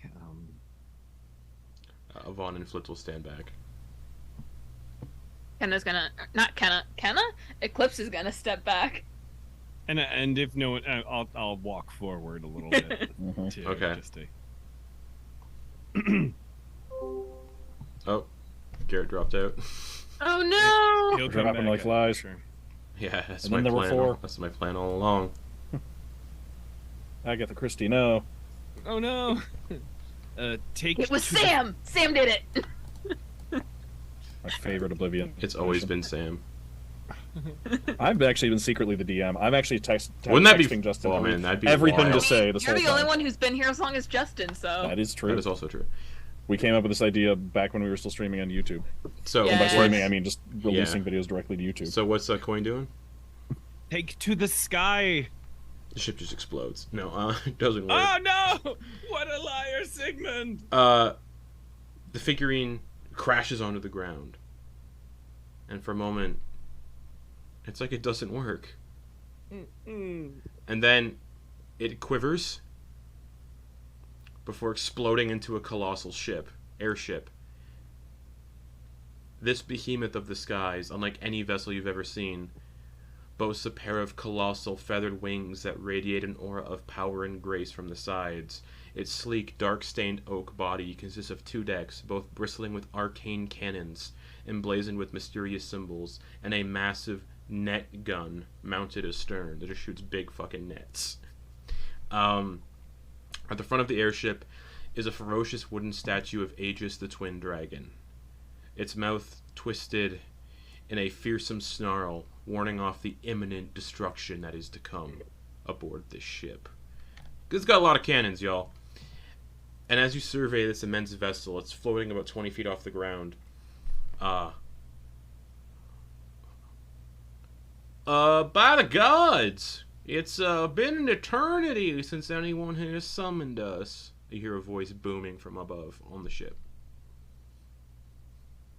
Hello? Yes. Hello, Cloud Cleaver.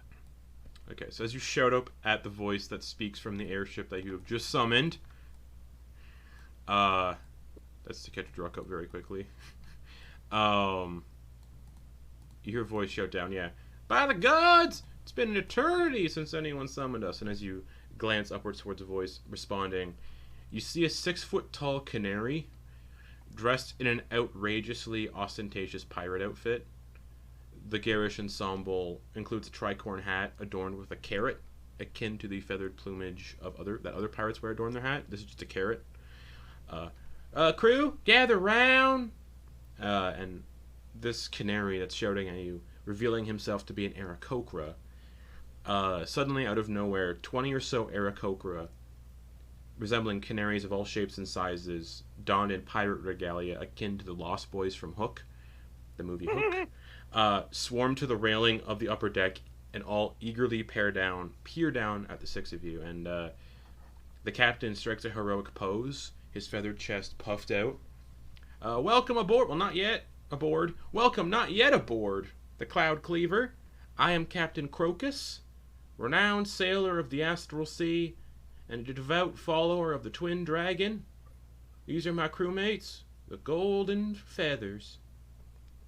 And there's a bit of an awkward pause as the crew all sort of strike heroic poses, akin to like a freeze frame.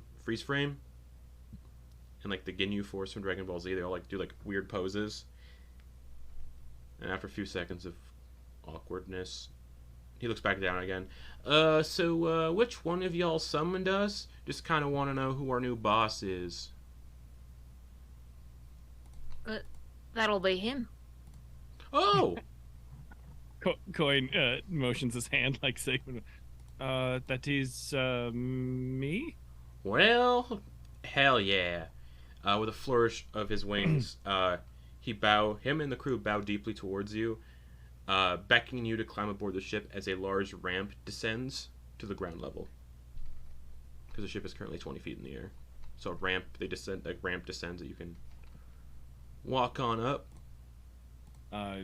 Quoin, not wasting any time, just flies right up and just Cool. does a big loop to land in front of them. Excellent.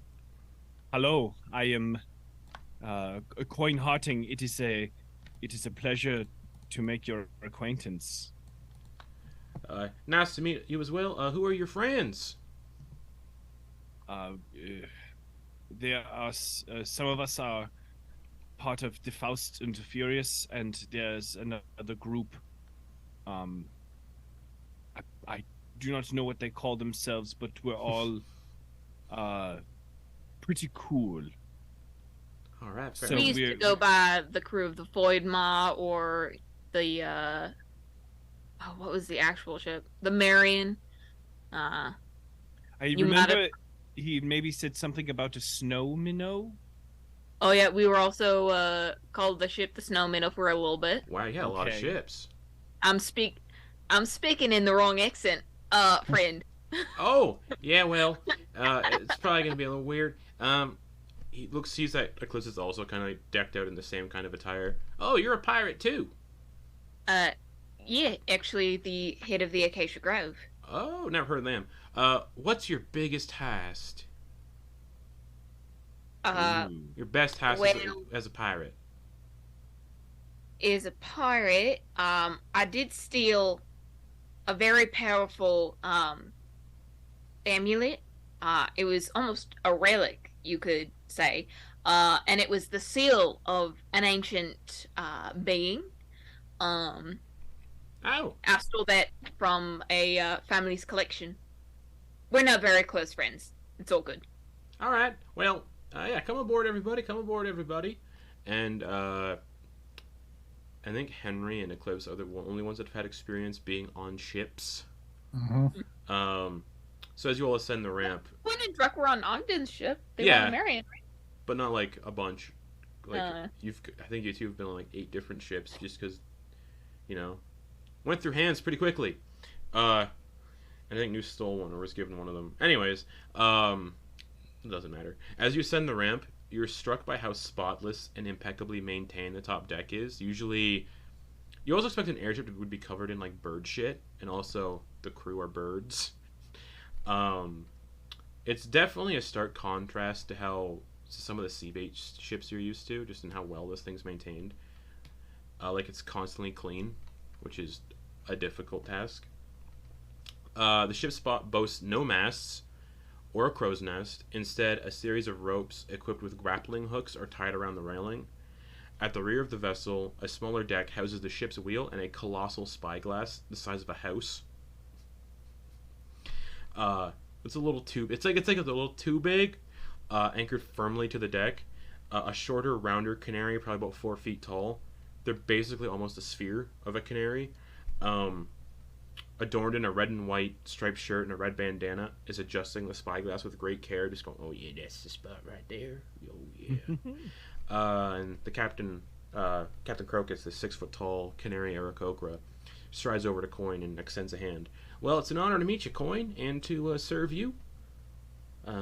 Shall we embark on a tour of your new airship, or shall we get down to business?"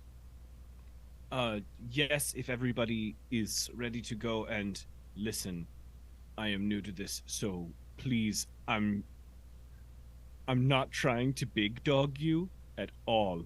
It is important to me, so I apologize. It is Sir Quoin. Oh, damn! Again, I am sorry. I'm not trying to big dog you. I feel real bad about it. But I worked really hard. Oh, yeah, and of course. I just got the title, I had and no I feel idea. like if I rest on my laurels now, I'll have people, just kind of start to make up nicknames like Quoin the Annoying, and like trying to do other things with it, like, if I do it, I'm sorry. Whatever's cool. Sir Quoin, I mean, it is. Good to know. okay, thank you. Where are you? I'm gonna leave it over to Henrifex and say, I think we should call him Quoin Captain of Dragons. How does that ring? That's the wrong freaking accent again. Yeah.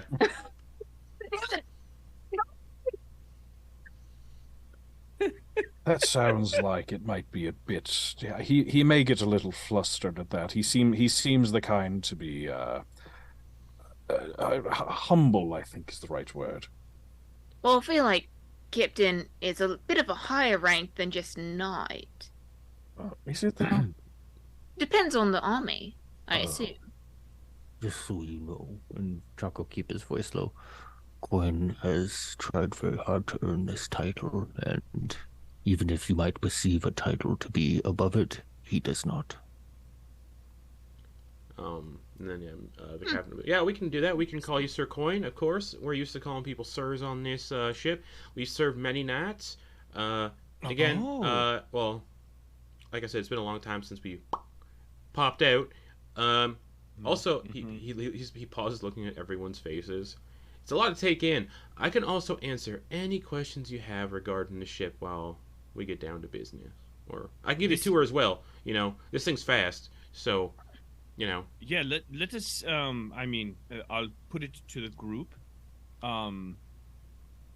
Hey guys, would you prefer to maybe everybody huddle up, everybody. The entire crew of canaries also huddle up. All right. So 21 canaries total, including the captain, all huddle up. I was thinking maybe first we do a tour, like a quick tour, and then maybe we popcorn some questions after that. We get some ideas. Does that sound everybody really cool with that? Anybody? Yeah, that works for me. Oh, if I still had my giblets, that would tickle them. All right, yeah, of course. Giblets mean, what we insides. All right, so that just gave me more questions than answers. All right, so that's our spyglass. Gestures to the massive spy. As you can tell, we also don't have any masts or crow's nests or anything for a vantage point. And the wings on the side, they're actual bird wings, sort of. They keep the ship flying around. It's all magic, though. Don't ask me about the magic, because I don't really know. Yeah, that big spyglass there can see anything you want. Well, not really anything you want, but anything within range of the spyglass. Oh. Like, you can't use it to spy on your neighbors or anything. Well, unless they're close by, you can. But you can't be like, oh, they're on the other side of the world. So, where do you want to go first? Do you want to see the crew quarter? Do you want to see where you all be sleeping? Sure. All right, this way. Captain Crocus. Oh, yeah. One question real quick. Yep. Do you remember the last time you were brought into this plane? Oh, it's been some time. But time doesn't exactly pass where we're from, so it's hard to tell. When this... He looks around. Oh, shit. When this continent was destroyed might have been the last time. Or the Battle of Halisar. Hard to recall. Well, welcome to the future. Alright. That's all.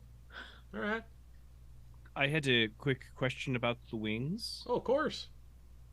Now, I noticed they are, you had said they are real bird wings, and I was just wondering, there's a talent among other winged creatures that I do not have that I've always really admired, and I wondered if these wings were at all like it. Do these wings, like an albatross that that sleeps on the wind, do these wings have the special extra bone that helps them stay locked in place as they glide across the... Wow, that is just fantastic. Yeah, the ship... That is very still cool. got to steer the ship, though. You know... That is very cool. It's pretty cool. It's the last one in existence. Cool. Oh. I think. Oh. But they say the continent came... Well... Oh, no, sorry. Yeah, it's the last one in existence ever since Cathatooine was sealed away, so, yeah. Then Flitz would be like, but it's not sealed away, it's back. Oh, well then, I'll be! We're not alone. Anyways, this way. Okay. And he starts to head down to the bottom deck, passing by all the cannons, actually on the top deck first. He's like, so all these cannons, yeah, if you ever want to use one of the cannons, you gotta ask first. You gotta ask permission. What if we're in, a life or death scenario, and we have to use a cannon in defense of the ship? Have you ever used a cannon before? Yes. Well, if you haven't, it's gonna be rough. These cannons don't use cannonballs or any sort of ammunition. And he shows you one of the cannons, and there's arcane glyphs all around the sides, and each arcane glyph is reminiscent of each of the elements. So cold, fire, lightning, thunder, poison, acid, blah blah blah. And he's like, yeah, so when you're using these cannons, you just fiddle on the arcane symbol here, and the next projectile it shoots will be one of these elements. Boom. That is awesome. Thanks. Do you happen to have any blueprints for those? So I'd love to have my friend Ogden check them out. Nah. No. You'd have to ask the people who made the ship. Well, they're probably dead now. So. Yeah, most likely. Probably. People don't live forever. I do technically, but I know a few people who may end up living forever. Well, I do too now, so it's fine. You said there were crew quarters? Yeah. Then leads you down below to the second deck. Because there's two decks, but they're spaced out pretty wide. And the crew quarter is directly down below, and it's perches instead of beds, because they're birds. So they all just perch and sleep nuzzled up, and some of them are perching and nuzzled in. He's like, yeah, so this is where the crew sleeps, but the people who summon us generally aren't bird people. Or actually, it's rude for me to assume, are any of you bird people?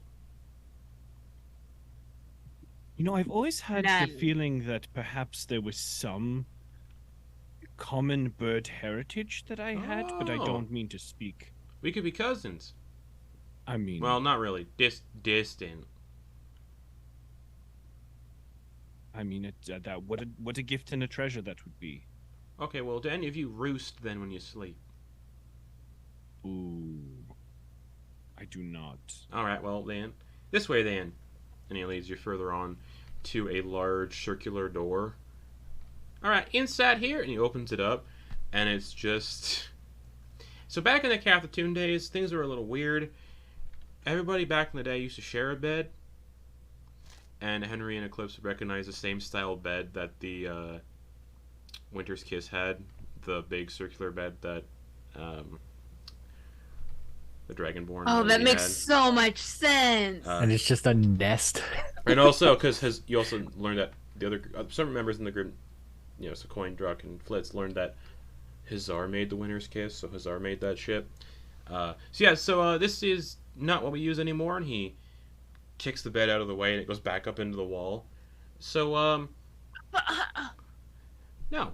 So, as you can see, there's doors on the side, and if you go in the door, you got your own little private quarters. They're pretty alright, again, they haven't been used in a long time, but everything's spotless, everything should be clean, it's got your basic amenities. And then he leaves the quarters. Okay, so this way you got the kitchen over here, mess hall over here, latrines over here. Now the latrines are cool because we don't use plumbing, everything kind of just falls out the bottom. We don't empty the storage until we're like flying over something that's not going to affect anybody, generally an ocean. You don't want to drop dookie on somebody's house. Or if you do, you can. It's fair game. During the Battle of this way. And it leads you to like the armory where you can see just like weird weapons, like spears and javelins, mostly ranged throwing weapons. And also like a really weird, like, it can only be described as a miniature tank that looks perfect for small creatures to fit inside and steer around. Don't worry about that. That's ancient technology. Doesn't really work anymore. Alright, that's the tour. I can't really think of anything else unless you want to see the brig, but the brig's not fun. Are you sure that we can't use, the communal bid? I mean, you're free to. I mean, just who am I to a lot judge? of us are more prone to gravity than the crew. So it might be a little easier if that was in use more often while we were present. Well, there's other rooms off to the side from the big bed that have beds. You don't have to share the big bed if you don't want to. I'm just saying that's how it was done in the olden day. All the captains of the crews stuck. Well, not captains. All the officers stuck together. All right. Well, I mean, It was considering that we are all captains of, our specialties. Okay. Back in the day, at least. I haven't heard that before. I've only ever been used to one captain per ship. It was a sort of democratic thing. That's the tour. If you want to know, the brig is just a cage that we can. The brig's fun actually, and you see a cage and he leads you to this cage in the center of the lower deck. It looks like a big old bird cage, and he's like, "Who wants the honors of doing this? It's fun, trust me." Looks like Druck. Looks like Druck. Hey, you want to have some fun? Yeah, sure. Pull this lever. You can kind of rub his eye. Oh, we can fix that. Pull this lever right here. A panel opens up at the bottom of the airship, and the cage falls out and is suspended from an iron chain below the airship, and is just swinging in the breeze. Yep. Oof. And then if you press the other lever, you can detach the cage, and whoever's in it just plummets. Oh wow, that's and you may long way notice down. the cage has arcane sigils around it, and he's pointing at all the arcane sigils. You can't teleport or use any magic to get out of this cage. So you're stuck in it once it drops. Oh, yeah, it's bad. Makes a mess. Do you How have do any you spare get the cage? cages? Oh no! Once it hits the ground and the thing inside it teleports back up to the ship. Mm. What if the creature inside doesn't die? They're gonna have a rough few drops then. Few drops. Yeah, not as much as it takes. You know how pirate ships, you get people who walk the gangplank. It's kind of hard. It's kind of hard to do here because some people can just, we got this. Imagine there being a bungee cord, but it's a teleportation spell that brings it back up. As soon as you hit the ground, teleport back up. I don't recommend testing it out because, it's not fun. Any questions? No, that's cool, thanks. Would you mind maybe with all due respect, maybe we could do some training on some of the weapons that are on deck, because I think The cannons? I don't mean to speak for I don't mean to speak for anyone in the crew, but I feel like we are pretty skilled warriors, and if need be, I'd love for any of us to be prepared to hell yeah. aid. Yeah. Everyone to the top deck. It's going to be fun. Let's go. Chop, chop. 10-4, as they say. I think that's what they say. Anyways, yeah, we can do that. Anyone That who wants sounds to learn right how to, to me, good buddy. anyone who wants to learn how to fiddle with these cannons, top deck. I would love to learn. I would love to learn how to fiddle with these. Why is it so? Because I'm doing the voice of this captain and it's eerily similar to Cannon Power, perhaps, and also because you were just playing Cannon. So, all right, everyone, top deck, and he leads you all to the top deck. And yeah, there's 10 cannons on the top deck, 10 cannons on the below deck, but the top ones you can have a little more. It's easier to do. All right, so what you want to do? Who wants? And oh yeah, all the cannons have a little chair mounted to them, like a seat. And with the seat, there's like these levers, and you use the levers to turn the cannon around and like change the pitch and yaw, and they go full 360. Love that. In both direct on So all he's- the axes. Well, except like for directly down. Yeah.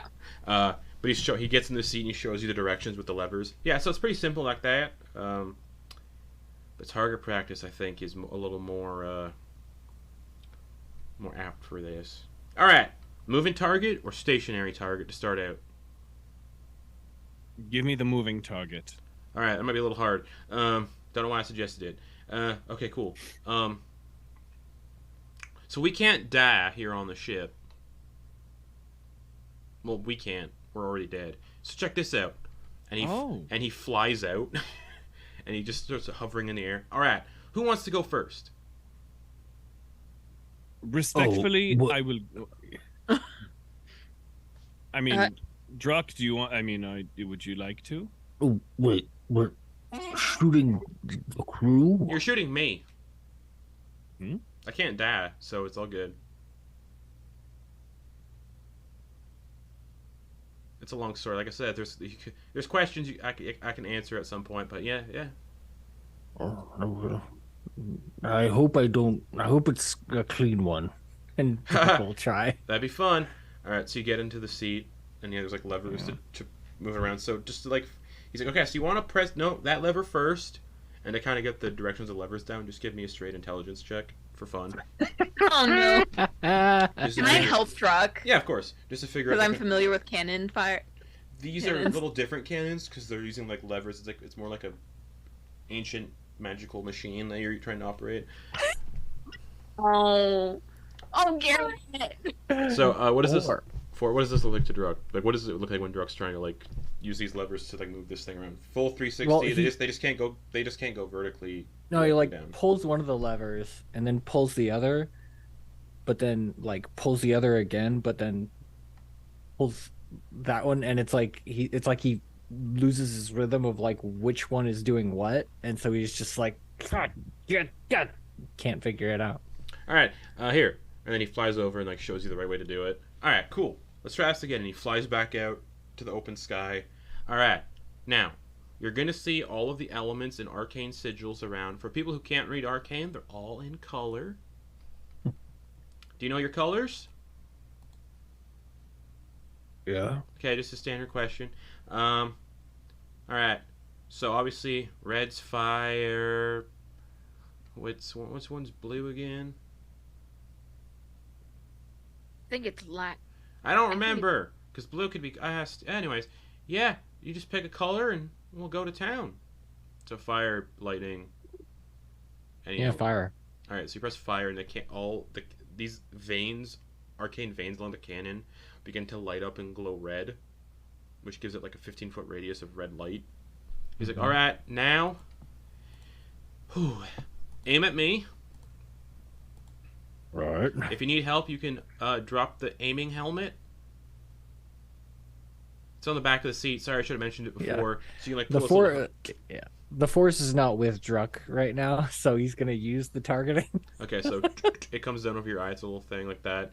Yeah. All right. Now, these things have a range of 600 feet to a max of 2,400 feet. All right. Roll me a d20 and add 6. And since I have sharpshooter, Yeah, that'll work for this. it could be out like Yeah, range. you weapon. have no disadvantage Yeah. on that range. Range Okay. weapon.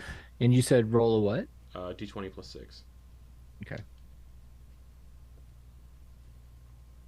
25. Yeah. So the cannon shoots, and instead of it being a cannonball, it's a beam, just like an energy beam, and not like a. It's not like the beam, like a TIE fighter or anything like that. It's just more of like a concentrated, like a cutting plasma beam. Yeah. Roll me 8d10. 8d10. 1, 2, 3, 4, 5, 6, 7, 8. Only 33. He explodes in a puff of feathers. Just poof. Oh no! Ah! And then a couple seconds later, he reappears on the deck. Alright, see? Not so hard. Well, about a minute later, he reappears on the deck. Yeah, see? Not so hard. Oh, thank you. They don't need to be loaded. That's the fun thing. But it takes about a minute for the element to recharge, so we can't use the fire one for about a minute after it's been fired. All right. The arcane conduit's got to recharge. Anyone want to try next? I'll take a crack at it. All right, he flies back out. All right, intelligence check to try to figure out the system. Can I use an Arcana? Yeah, sure. What is wrong with Nigel Zeus? 9. 9. Ooh, you do worse than Druck. Man, Eclipse talking big game fucks it up, of course, every fucking time. No. Aim over here. That's gonna kill the crew. Aim over here. Yeah, sorry, it's the aiming's a little backwards. So it took, like, I'll say it took Druck 5 minutes to figure it out. Or that's quick. It's like you were. Eclipse like is you, like you, upside down in the wrong direction. It's like, you had it switched to inverted. fucking thing. I'll say it took Druck like half an hour to figure it out. You guys are currently stationary. Eclipse, you're probably looking at like 45 minutes to try to like Fuck. just get the aiming down. He's like, all right, now pick an element. Getting a little motion sick. It took so long. You can pick fire again if you'd like, but pick an element and get ready. I'm gonna pick. I'll go lightning damage. All right. This one. Because you have experience operating ships and cannons, most likely, you can add your proficiency bonus to this. So Okay. a d20 plus 6, and then you can add your proficiency bonus on top of that. D20 plus 12. It's a 15. That misses. He's like, whoa! And you can see the beam goes for 600 feet. Or no, it would go for the full 2,400. Just. He's like, oh, damn. Well, good thing everything on this continent's dead. You want to try again? I think I'm good. All right, who's next? I'm just gonna dejectedly step out of the chair. It's like, I mean, if it's okay, I would like to try it. Hit me with your best shot, Sir Quoin. All right, let us go. I'm gonna go. I'm going to try this this blue rune. That's the lightning one, I think. No, yellow's lightning. Yeah, sure. Blue would be ice. Yeah, let's try it. Well, cold. All right. Well, first you got to see if you can get an act and get it down. So, intelligence check. If you're proficient in Arcana, you can use Arcana. I am not. Okay. This is a real ooh. All right, let's do it. Come on. So 45 minutes, half an hour already. Oh, people doing yes! this, so That is a 19. 19. Okay. So it's about 10 minutes to kind of figure out the mechanisms and how to move this thing around. So 10, 30 is 40, 45. I'm trying to figure out how much time is passing with this little thing right here. Yeah, I'm curious. Can Druck get a short rest while waiting for Eclipse? Of course. Yeah. Okay. Because, yeah, that's definitely over an hour. So 44, that's 80 minutes, 85 minutes, 95 minutes. That's an hour and a half, right? Roughly. Yeah. Okay, cool. It's an hour and a half doing this. Okay, cool. Did we also just got up from a long rest, right? You just got a long rest. Yeah. Okay, sorry. And Druck did not get any sleep from it. Cool. Okay, Quoin. D20 plus 6. Right. The people who have crewed pirate ships or have had experience. Henry won't have proficiency either because he has not been on a pirate ship for 36 years. So. Oh! That is a nat 20. That's a crit. Roll 16 d10. You can see the captain go, oh! Just his eyes go in shock as you just nail him with the beam of like just this concentrated beam of cold. Like a one of those lasers that go very cold. I can't think of the name right now. Cryo. 85. Yeah. 85. Oh, yeah, he doesn't explode. He turns into a statue of ice that plummets. Yeah. So you get a sense that if you kill somebody with the ice one, their body petrifies into an ice statue, and he just plummets, shatters because you're only like 20 feet up, and then after a minute, back on the ship. Oh, well, that was a good one there, Sir Quoin. Thank you. I'm so glad that you're able to. I've died so many times today. Yeah, thank you so much for Well, your twice isn't a lot. sacrifice. Yeah, no, I mean, it's you've died 2 more times than I ever have, at least. Well, for now. So, that came out ominous, and I didn't mean to. It was meant to be more of a playful joke. Anyone else want to play with the cannons? Looks over at Henry. You, Mr. Lawyer? You look like a lawyer. No, I'm quite all right, thank you. All right, you definitely are a lawyer. All right, so he kind of laughs to himself. All right, so that's the cannon. You want to try stationary? Anyone want? Well, we had to moving targets, so there's no point doing stationary. Anyone want to play with the net gun? No, it's not that. It's not as fun. It's pretty simple. You just shoot a big net at things. Sounds nice though. I like that. Okay, it's at the back. And you see a big like mounted gun at the back. Only faces out the back of the ship. It can't swivel in all directions. It's meant to like shoot things that are chasing the ship and bring them down. Cool. Does it look like if you shot it out, it would like hang, or would it just shoots a net? It shoots a net, tangles them up, and then tangles and drops. It looks like it's big enough to tangle up rocks, like the big gargantuan-sized birds. Like it's those big nets. Like it's oh yeah. So the nets were built for taking down enemy dragons and shit during the war, when Aegis was still around. You know, there were still some dragons that didn't follow Aegis that were kind of like, hey, fuck you. So we had the nets here to bring them down because we didn't have a lot of fire.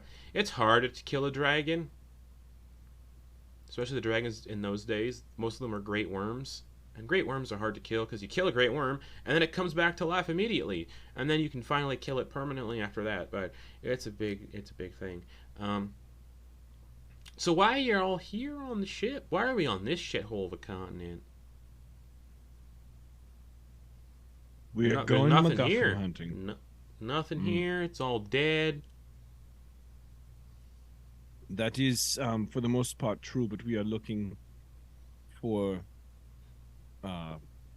We are looking to close rifts. Oh, yep. Story of my life. Got a lot of rifts between people I used to know that I'd like to close. Yeah, you know, I Is that hear what you that mean? You know, emotionally, if you want to get it out, we could talk about it. Oh, Sounds it's like been a very long time. I think I forget who I have rifts with. Ours are more into planar. Oh. And then he kind of like focuses a little bit, and I think, oh yeah, he clocks Druck's like eyes that he can see. He's like, oh, now it all makes sense. What do you mean? Oh, Cathosis. Is he back or some shit? Yeah, well, yep, good guess. How's there the day it all ended? He kind of What just do you stares mean? off into space. Oh, the day the War of Ascension ended? Alright, When Cathosis got banished and Armathnin took over, fucking dick. Stuff like that. how'd you banish Cathosis? Well, some of us, in our travels across the plains in our ship here, we encountered a mural, and he describes the mural you guys saw in the Shadow City in the Far Realm. When Armathnin had the loom that you all gave to the headmaster of the Soulspire Academy, he used that to use all the dead people to do it. Yeah, he used a combination of this thing called a loom. He killed a bunch of people in the town that the War of Ascension took place in. Killed all those people, used their souls to power the device. But, that's the funny thing about looms, is if they have more than one sort of soul get sucked into it to reform them, it pops out a flesh monster, which describes the flesh monster you all fought. Well, not all of you, but 3 of you fought. 2 of you fought in the one house when you got the loom initially. The guy who tried to bring his wife back and turned into a flesh monster. So they usually pop out as a flesh monster. But he had another device that sort of harnessed some things a little bit and harnessed all those souls, called the Scatter Star, which is another thing you all have in your possession. I think or Flitz gave it to Hazar, I don't remember. I think he gave it to Hazar, was that multi-star infinite thing. point thing. And he used a Scatter Star to kind of concentrate it all into one single thing, and boom! Banish Cathosis. And in doing so, banished the people who worship Cathosis as well into the skies of the Far Realm, the Cacophony. All the people who worship him were touched by his influence and gestures to your eyes. Kind of like you guys, in a sense. They all got banished with him. Poof, gone.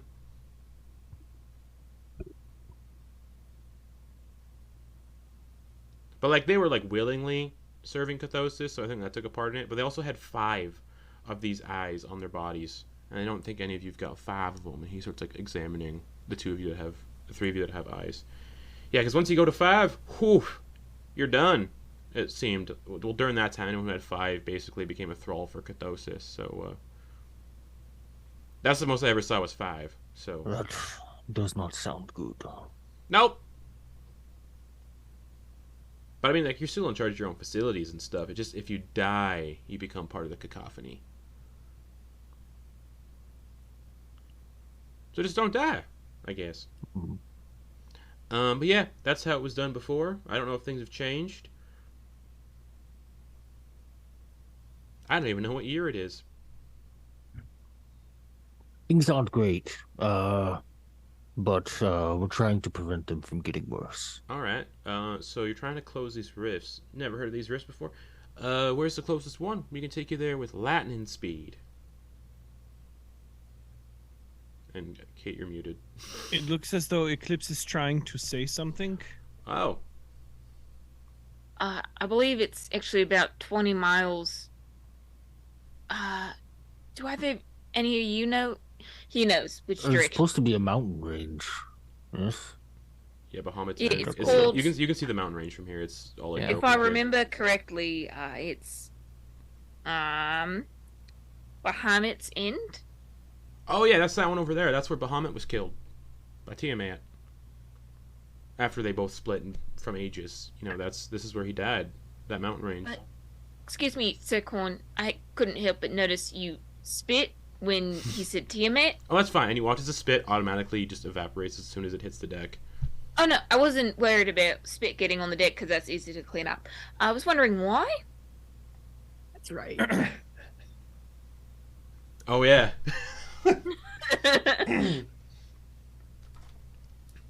I suppose I should also Huh. tell you that this is something I am working on inside of myself, because Aegis represents both the light and the dark, and I was knighted in the light of Aegis.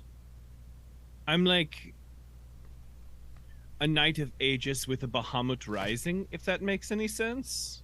Nice. Yeah, it makes sense to me. Yeah, that's so it is, but it is still an attempt to find balance within ourselves. So I suppose it is the years of my life spent. I'll break it down in a simpler way. If someone were to say a word that you hate, like some people, they hate the word like moist. It's my favorite word. I mean, it's not a bad word. And how else do you describe a delicious cake? Wet. Damp. Ugh. Moist. Yeah, but Damp cake. Damp cake sounds terrible, and wet cake sounds like you did something wrong. Damn, this Yeah, cake is there is this damp. really shitty cake. When we used to travel everywhere, there was this really shitty cake in a place called Argent. Ugh, gross. It's thousands of years old. Lemongrass cake with a nut slurry. It's oldest civilization. If you know anyone from Argent, oh god. Oh, I wonder. The lemongrass cake with nut slurry is the first food ever created. It is the first time any sentient attempted to take the natural elements of the world and form them into food. That's canon. It was a lemongrass That's cake canon. with nut slurry. That's canon. But anyways, yeah. That's fantastic. So if if some people hate this word because it represents, I suppose, a visceral distaste, and that is what I have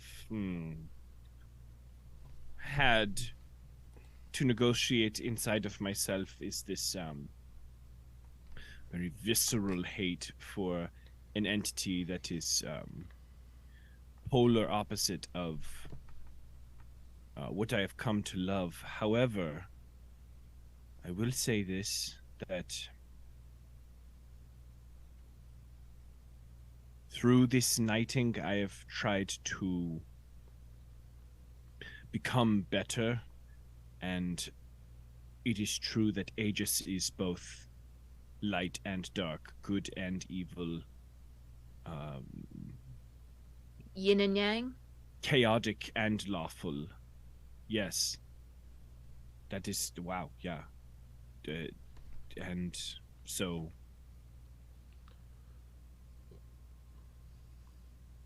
I think I'll have to meditate on my own visceral distaste. Anyway, you say a nasty name, I'm gonna do some loogies. That is, I think, kind of the short version. If you're interested, after he died, when he died as Bahamut, they turned the mountain range into a pilgrimage site for people who wish to come pay their respects. Oh boy, yeah, that sounds great. Can you imagine that ended well? And obviously it hasn't been used as a pilgrimage site for thousands of years, especially since the continent was all wiped out by Tiamat. So is that where we're going? Yes, let us go there. Oh, fuck. Hold on to your short and fucking curlies, everybody. Let us do it. Eclipse and Henrifex, I wanted to maybe offer something to you as we are flying. Sure.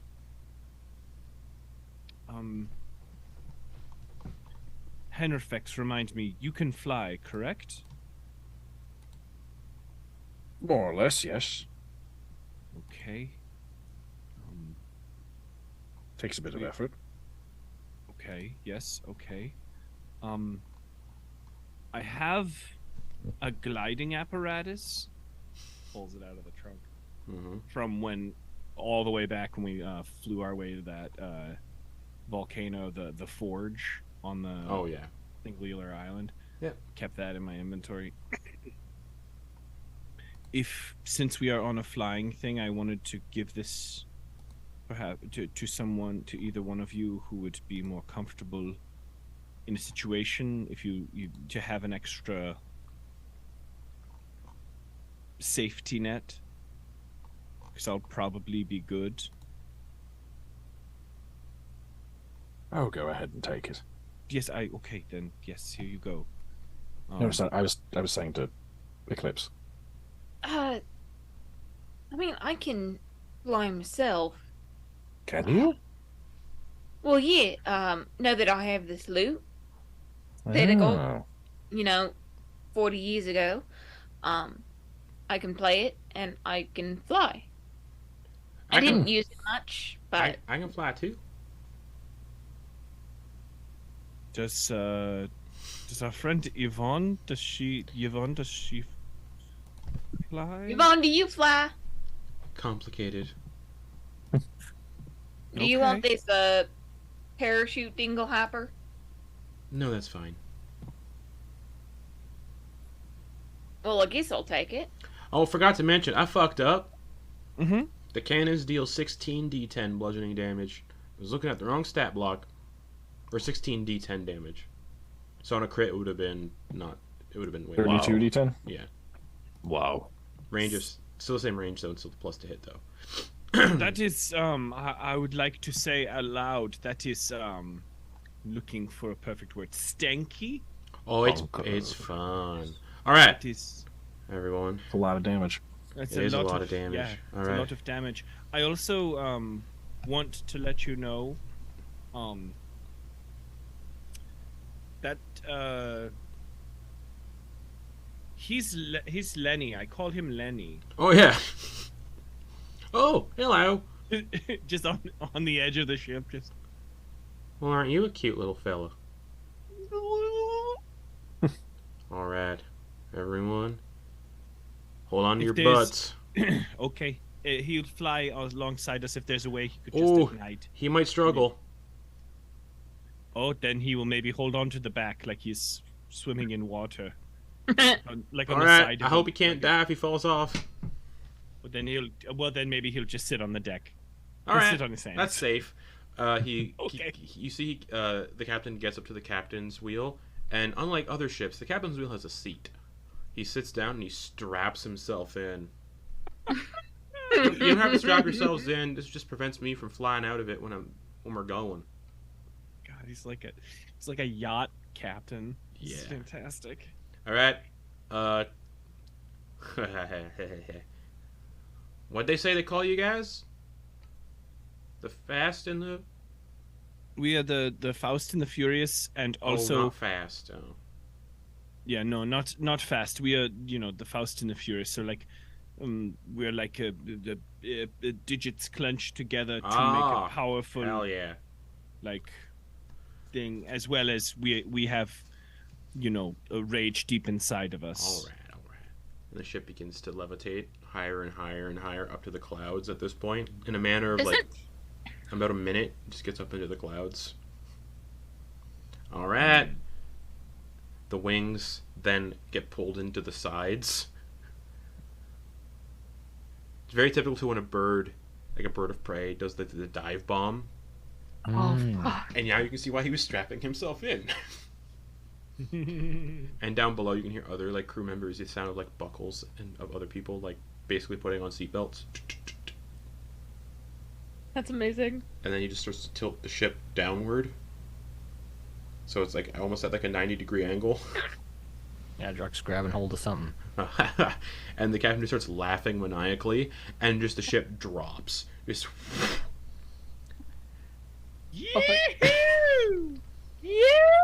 and as he plunges, he's like, "Oh, I haven't done this in thousands of years. This is gonna be a hoot."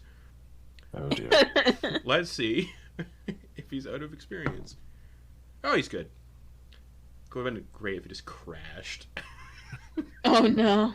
The wings burst out of the side at the last minute, basically. As you're like 20 feet off the ground, the wings come out, and the ship just catches air and starts flying at a speed of about 50 miles an hour. Holy Just- shit. Wow. Who's all holding on? I mean, All of us. Cool. Yeah, Henrifex has just like summoned the flail and has just like wrapped the chain around something nearby, just as an anchor. All right, cool. After about a minute, the ship slows to its normal flying speed of 5 miles an hour. Whoa. He's like, "Whew! Oh, that was a rush." Undoes the seatbelt, stands up, and starts piloting the ship. Yeah.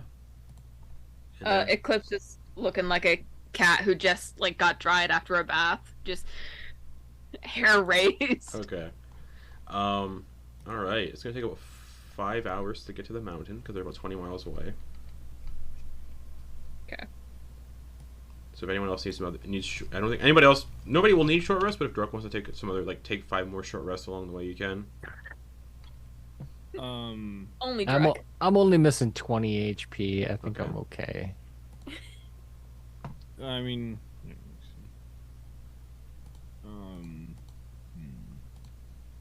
I mean, I'll take it. I'll take another short rest. That's Okay, fine. cool. I'll use If you 2 want. more of my hit die. Okay. And then that should put me over. I think. All right. We'll see. Nope. Anyone But that's fine. Anyone gonna do anything for these 5 hours, or are we just gonna get to it? Because after these 5 hours, you'll be an hour behind the other group. Oh, okay. Let me look at my thing. Catching up. Catching up. Oh, we took a long rest, didn't we? So I You have all did my in Sigmund's magnificent mansion. I have all my spell slots and Yeah, everybody should have everything except for Druk, I think. Mhm. yeah. If anybody wants to know the statistics of this ship, it's a bombard from the Spelljammer's Guide, just in terms of statistics. Ooh. Appearance-wise, it does not operate the same because it does not have sails. Mhm. But yeah, cannons, +6 to hit, 16d10 damage, and obviously elemental cannons, but different. 16d10! That's 88 average damage. Alright, so you sail for some time. After those 5 hours then, aboard the ship, you arrive at the foreboding Bahamut's End mountain range. The relentless storm of dust and ash lashes the upper deck. Get the song out of my head. Stinging your unprotected eyes, so assume anybody who has the goggles are going on, just to protect your eyes from the dust storm. Okay. The captain starts to survey the surroundings. Those stairs are in rough shape, folks. Oh shit. I am way off. I missed some stuff. Oh no. As you get close to the shattered peaks, you can see a narrow, treacherous staircase carved into the mountain that comes into view. And yeah, the staircase has crumbled away over time. And that's at the top of the mountain, is a staircase. And he's like, yep, those stairs are in rough shape, folks. I think I'm going to drop you off here. And he deftly throws ropes over the side, tethering them to the ship's railings. The only way you can get into the mountain is from above. It is not accessible by ground, it looks like. So yeah, he throws ropes over the side, tethers them to the side of the ship, the grappling hook ropes, and the ropes dangle perilously, extending about 30 feet down to a tiny ledge before a cave entrance. And the narrow staircase carved into the mountain is treacherous, with portions of it completely destroyed. The peaks of the mountain loom above, a desolate and ruinous wasteland that seems to have no discernible cause as to why the mountain's all broken apart. He's like, yep. All right, here we go. That cave is going direct access to the pilgrimage. Most people climb the mountain to get to the pilgrimage site. I'm dropping you off right at the front door. Yeah. Nice. Much appreciated. Yeah, I Shall we head in? let us do that. But Quoin would like to take a knee outside of the cave, like if we're going down. Okay. Just quick before you go, do you want us to stay here in the sky, or we'll stay here? Yeah, I think that is a good thing. If you ever want to turn us back into the figurine, just make sure you're on the ground. The ship's on the ground too. Make sure the ship's on the ground too, and tap. You have to be on the ship to do it. The person who summons the ship can fucking turn it back into a figurine, but you gotta tap on our wheel 3 times and it'll turn back into a figurine. Okay. But make sure we're on the ground, because we will plummet.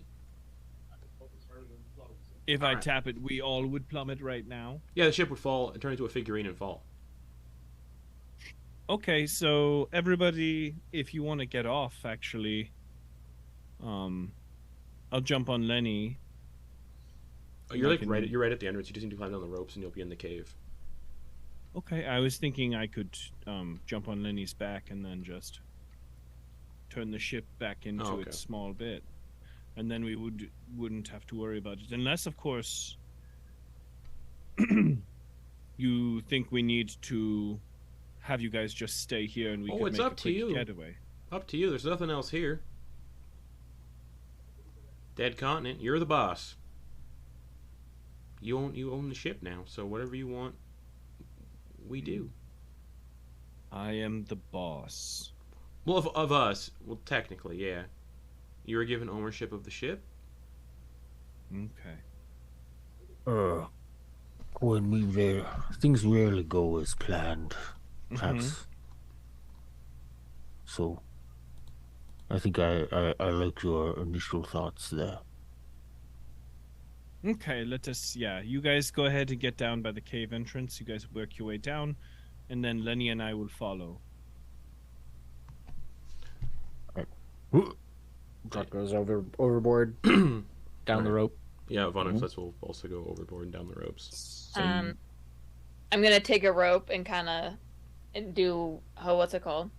What's his name from Treasure Planet? Just Yeah. take the rope and like swing down in a twirl, Okay, cool. run off the handrail and jump off. Sure. Fantastic. Give me an acrobatics check. You're trying to put some flair into this. Yeah. Nat 1, you will fall. Hey. 21. 21? Yeah, you don't fall off the mountain. Still got it. In fact, if you fell off the mountain, you would have lived because you can't be hurt. You can't be hurt by falling damage. Oh yeah. So and then that just leaves Quoin and Lenny on the ship, with Captain Crocus and the rest of the crew all sitting on deck looking at you. So Quoin is going to jump on top of Lenny's back and say, "It has been a pleasure meeting all of you, and I am so excited for us to continue working together." Yeah, me too. If it makes it feel any better, time will pass for us, but we won't age at all. We can't age. Well, you seem like pretty great crew. Thanks. Okay, we'll hold on to our butts as well. Oh, what good idea. 3. And don't forget, and then back down to So I pick that, and then then the wind takes Lenny's wings and goes down. And as you look at the figurine, just examining it, you don't see any like little tiny people on it. It's just the ship. And yeah, you're all at the cave entrance. Going to transfer. Okay. Cool. Alrighty. Just in case I can pull it out of any pocket. Here's a little figurine. Alright. Yes, you're all sitting at the mouth of this cave. It's just a standard cave entrance. It's dark. You can't really see anything. We can see beyond it. It's just a standard cave. All right. It's probably not big enough for Lenny, right? No, Lenny can fit. Cool. Okay. Well, yeah. Awesome. Then he'll go in with us. Cool. I'll take lead then. Alright. As you all step into the cave, a sense of relief kind of washes over you because you're finally out of that ash storm. It's finally gone. Druck is just caked in dust and ash. Yeah. Take the goggles off, and there's just like, Yeah. like Definitely a line. Yeah, of anyone who would take the goggles off, you would see like the raccoon-like eyes. Druck is just a Druck is like a dusty feather duster. yeah. Caked leather feather duster. He's like the That's kid like when a used feather duster. Yeah. the kid who's in the treehouse when the vacuums blow up in Sandlot. Yeah. Flitz will start casting prestidigitation on everybody to get like the feeling of being covered in dust off, because that is an uncomfortable feeling. Yeah. So as you enter the cave, and above you numerous stalactites hang from the ceiling, while large stalagmites rise from the ground. Their surfaces coated in a thin layer of ash, just because some of it still does blow into the mouth of the cave, but not enough to. What's he doing here? He's dead. That's why he's a thin layer. Oh, that's right, because he's just dead. So there's ash covering these stalagmites and stalactites, and you can see a winding, ancient pilgrimage path that cuts through the stalagmites, with small, intricately carved holes every 20 feet or so, filled with offerings and trinkets that have aged over time. The sides of some of these stalactites, the ones that hang from the ceiling, are adorned with candle holders carved into the surface, filled with nothing but the dust-like remnants of very old candles, like waxes that's so old it's turned to dust. You definitely get the sense. None of you have the Flitz gets the sense, right? Flitz has archaeologist, right? Yeah. Yeah, we're definitely the first people here in thousands of years, just like the guy said. And yeah, as the ground is coated in a heavy layer of dust and ash, devoid entirely of footprints. And this pilgrimage path just winds through these stalagmites and continues forward. So are we going forward or backward on this pilgrimage? Like, was the pilgrimage to a thing that was at the top of the stairs that is no longer there? Or... I think we are continuing a pilgrimage with a little bit of a head start. Well, where are you? Are you two being pulled? Are you two being pulled in any direction because of your? No? And Flitz will say, well, he did say he was dropping us off at the front door, so maybe this is where the pilgrimage starts. Mm-hmm. But I don't feel the tug yet. Alright, eyes open, people. Druck kind of hates himself for saying that. Eyes open. Someone just made marketing manager. Oh, nice. So, after walking for about an hour, Druck, you're racked with the most intense psychic pain you've ever felt. As one of the rifts is closed, and then I thought it was Quoin. It was Quoin who failed. it was Quoin. I keep fucking mixing those two up. Quoin. Druck gets like Druck, Flitz, and Quoin get the headache, but it's worse for Quoin. Quoin, you take 17 psychic damage. I am resistant to So you psychic take half damage. of that. So you take Great. 8. 8. Then, or 9? 17. 17? 8. 8. So that happens, and as soon as that happens, you see Flitz's eyes kind of glaze as he's receiving a sending spell, and he's responding to it. He's like, yep, okay. Close the rift. Yeah, Quoin just got a really bad headache, so that makes sense, just like what you guys told us about the first one that you closed. We're almost there. Okay, noted. Shakes out of it. Okay, so definitely for sure every time we close a rift, anyone not in proximity of the rift gets a headache and really bad brain pain. Well, you just had Quoin. So that's weird as fuck.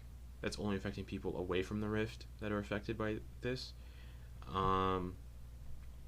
They're going to Silger to close the rift on Silger. They just closed the one where we had the contract. Oh. Man, I really hope they were able to take advantage of their proximity to that contract. Fuck you. Yeah, you. yeah, that'd be great to have just some extra cash, right? But you know, time is of the Fuck you essence, so guys. who knows? Who knows? Who knows? But yeah, so you walk for about an hour. That happens, so the headache, psychic damage happens. And just at that moment, as soon as the message ends, Flitz is doing it while walking, because you don't need to be... Yeah. You arrive at a sunken chamber with a steep slope leading down to the center, about 30 feet below. The chamber is covered in a thick layer of ash and dust that rains down through a jagged, rocky scar in the ceiling. Sam, stop smiling. So the jagged, rocky scar in the ceiling, not big enough for anything to fall through, just big enough for, like, the ashes to fall through. There's more than one? And the other thing to fall through. At the heart of the chamber stands an immense statue cast entirely of shimmering gold, depicting a dragon of staggering proportions, reaching 60 feet in height. Its demeanor, however, is perplexing, emanating both a menacing and compassionate aura, as if it embodies two contrasting personalities. The statue bears the features of both a platinum and red dragon, boasting 4 gigantic wings. It appears to be coiled around a massive tablet, also made of solid gold, bearing inscriptions etched in Draconic.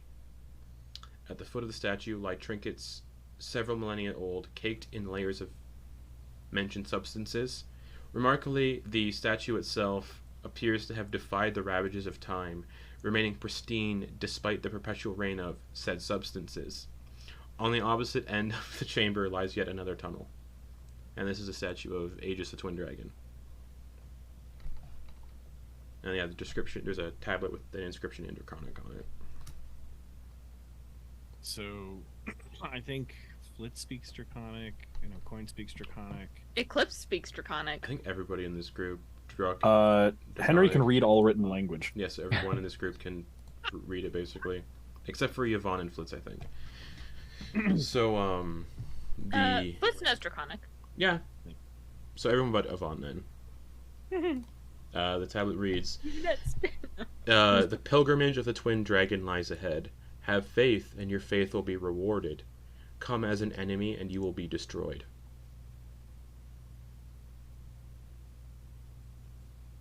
Well, so Quoin actually at this moment is going to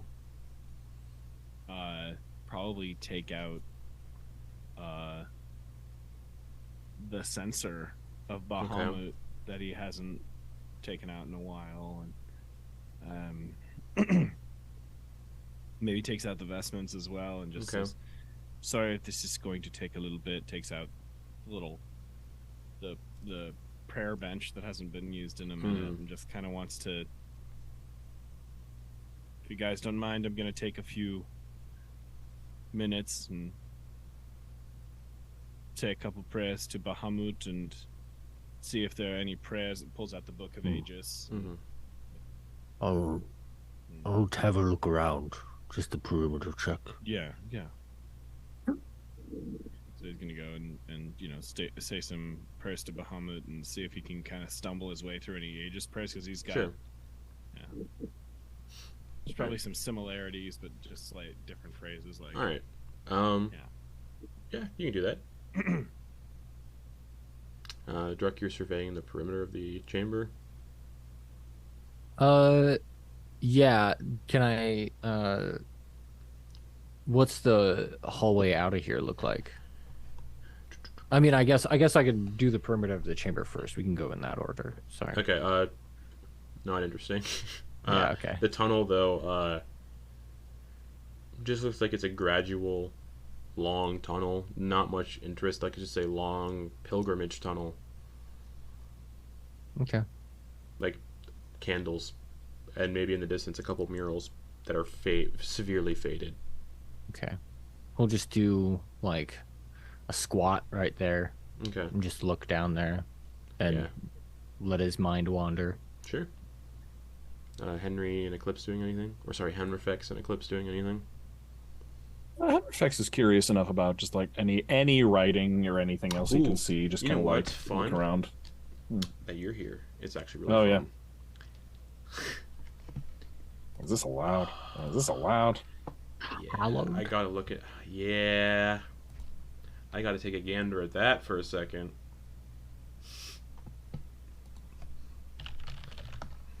This is gonna be fun. Hallow spell, because this is a very ancient site of worship.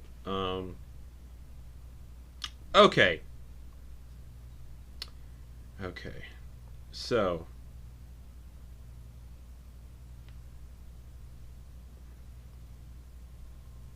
This is for everybody.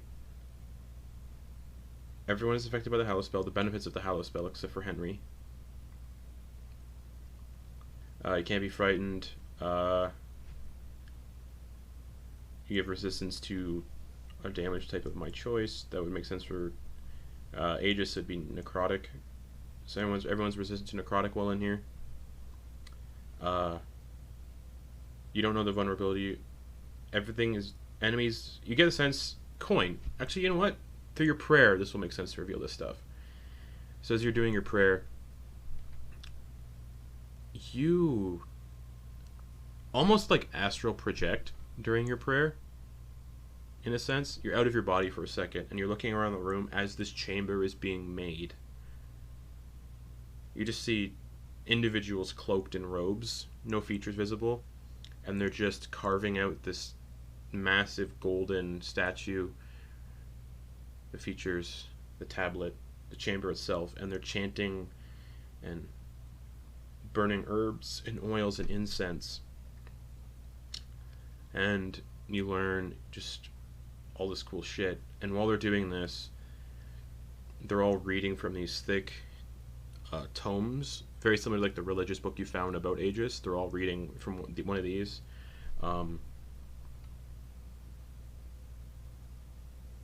Mechanically, you learn through this ritual that you're watching them perform the Hallow spell, essentially. How long does it take to cast Hallow? Oh, it's 24 hours. It's you're getting a speed run of a 24-hour ritual. Those who come as allies can't be frightened while within the temple.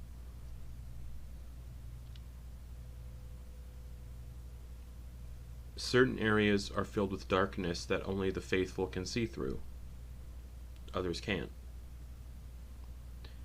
Doesn't, even with like any magical abilities or spells, they can't illuminate that darkness. Any unnatural darkness that comes into this place through magic or anything fails instantly from any outside sources, because daylight fills this entire place. There is no darkness in this place, only daylight. Everyone here has resistance to radiant or resistance to necrotic damage.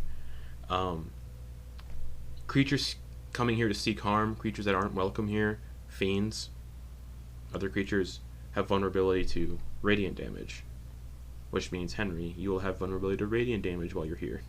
Oh, lovely. Dead bodies interred in this place can't be turned into undead.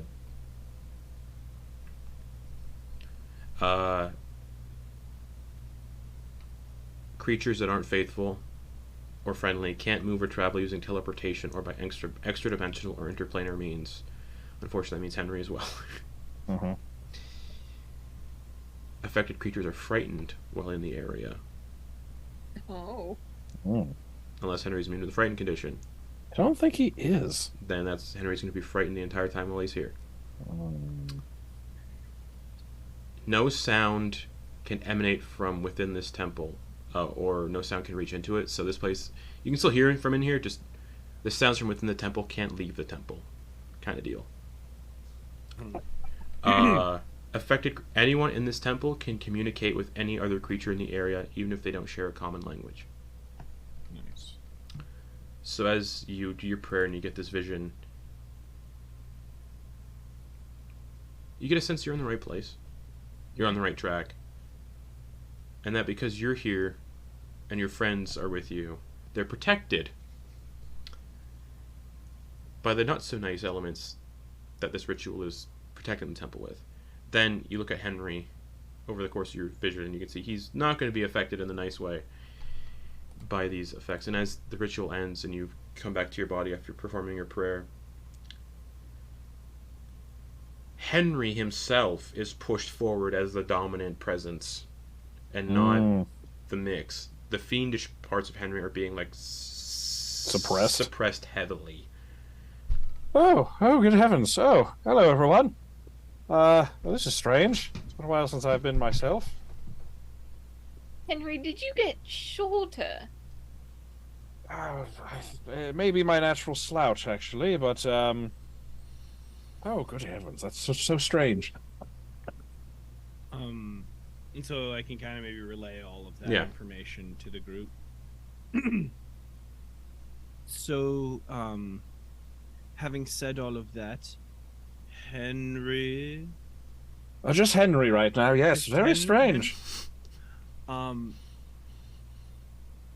If you're within 10 feet of me,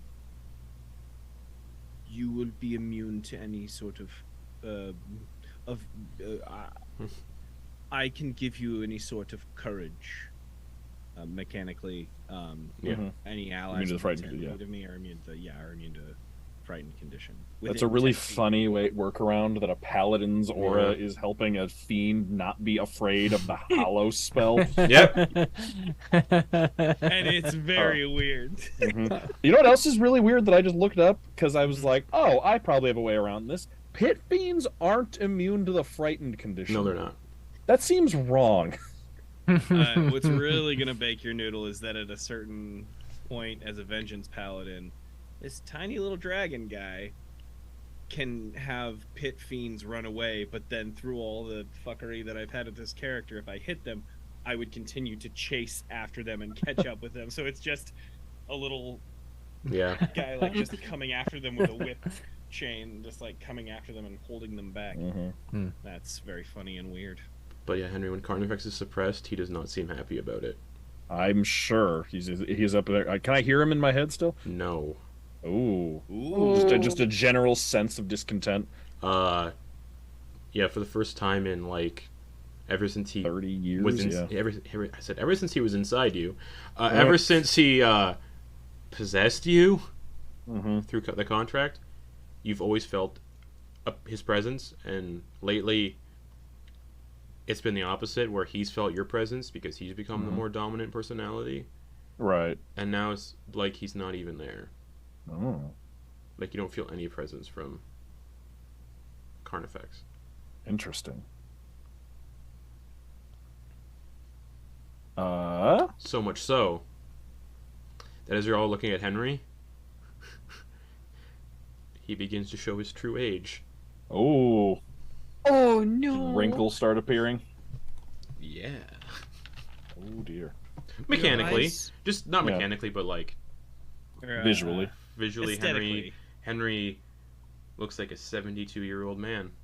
Oh, good heavens! Well, I feel exhausted. This is quite strange. Welcome to my age, old man. Oh, this is quite interesting. Oh, everything hurts. I'm gonna cast Enhance Ability Constitution on Henry. Okay, cool. Everything hurts less. Right. That lasts for an hour.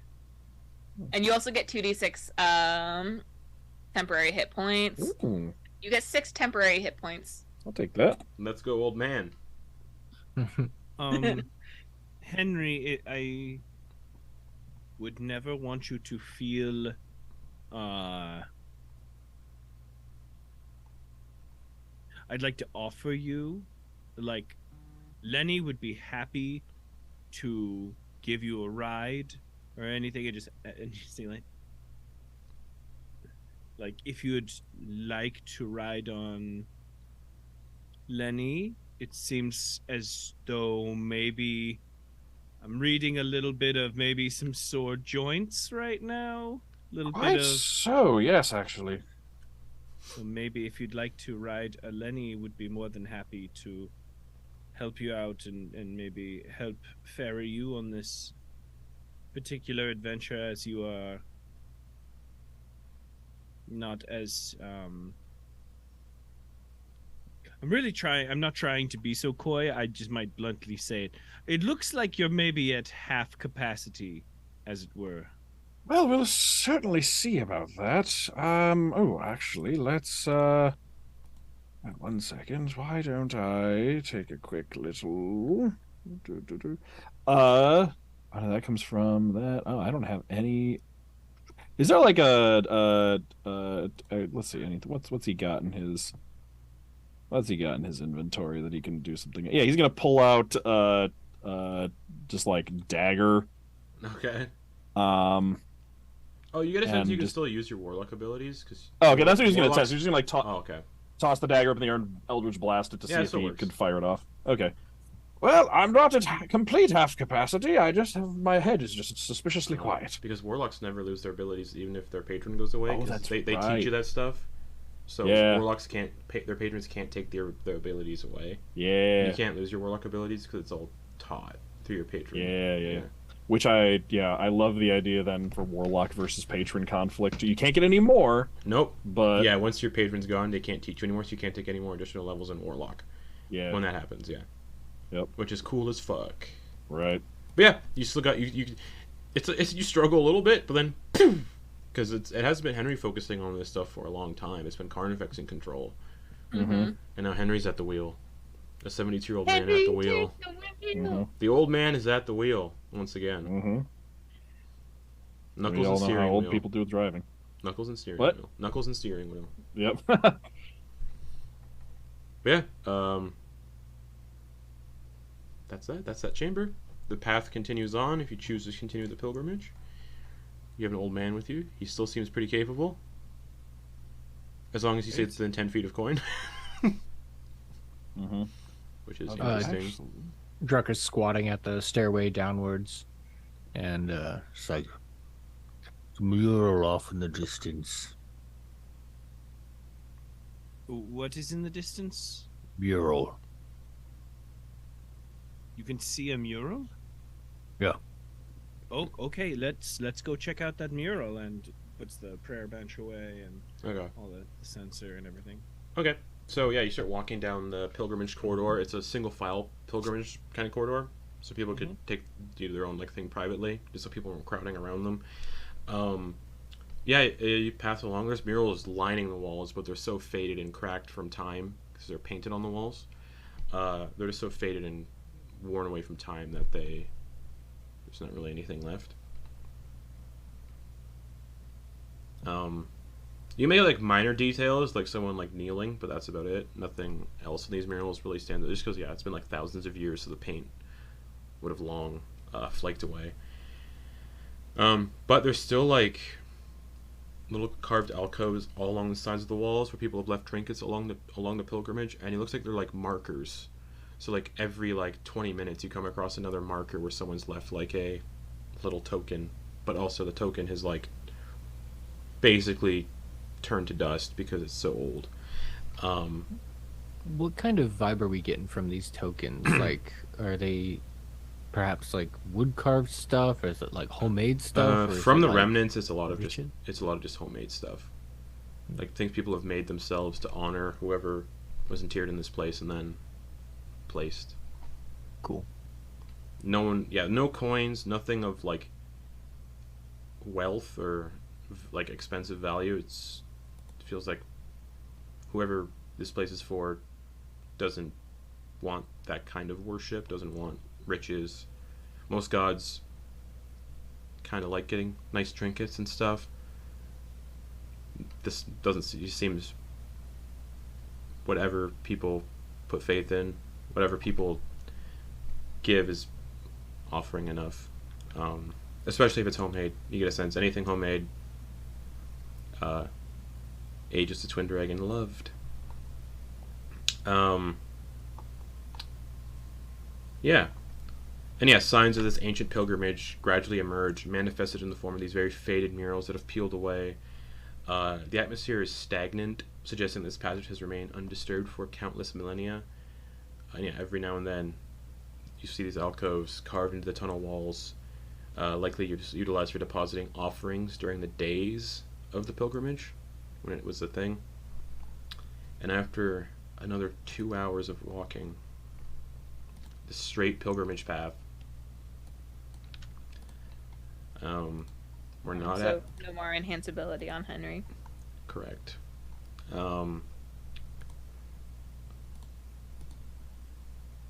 You arrive at this formidable door, or right at the end. You arrive at a formidable door hewn entirely from the stone of the tunnel.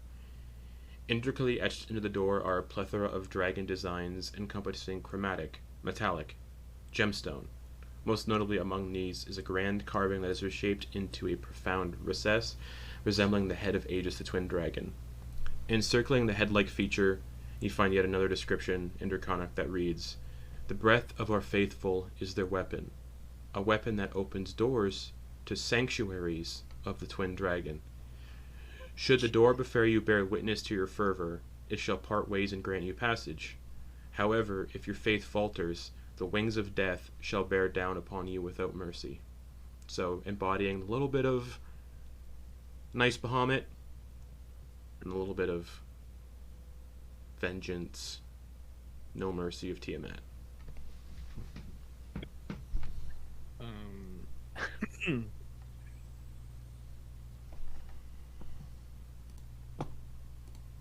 I mean, This.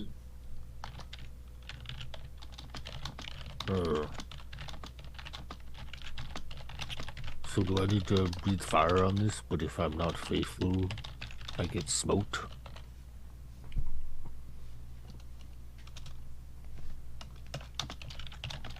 That's what it seems to be kind of the gist of it, but I do think that maybe I have something for this.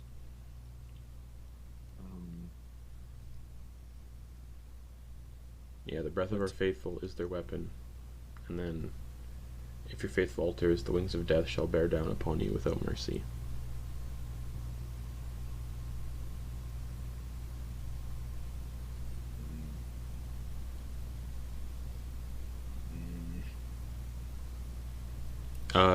Flitz, Druck, and Quoin feel the tug of a rift behind this door, though. Yeah. Can I? Oh, Oh, go ahead. no, after you. Can I try to get a closer look at this door to try to see any evidence of past things people have used on this door to enter? Yeah, no one's used anything to enter this door. Oh, so it's like untouched? I mean, yeah, for thousands of years. Okay. There's no door handles, there's no keyholes. I have a thing called Exalting Breath. Okay. But I don't know if I should use it or could use it because it is a thing that does heal, and it's a cone of 150 feet, restoring winds of Mount Celestia. But it also brings back a creature that's been dead for no longer than an hour, and brings back to life with 1 hit point. So it feels like if I use this, no one die.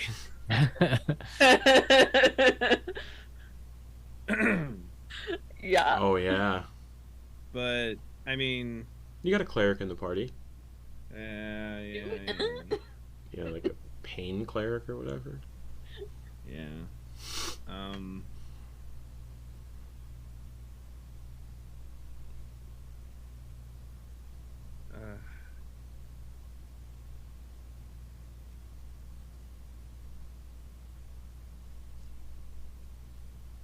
Just also think I don't know if I would need to come to that though.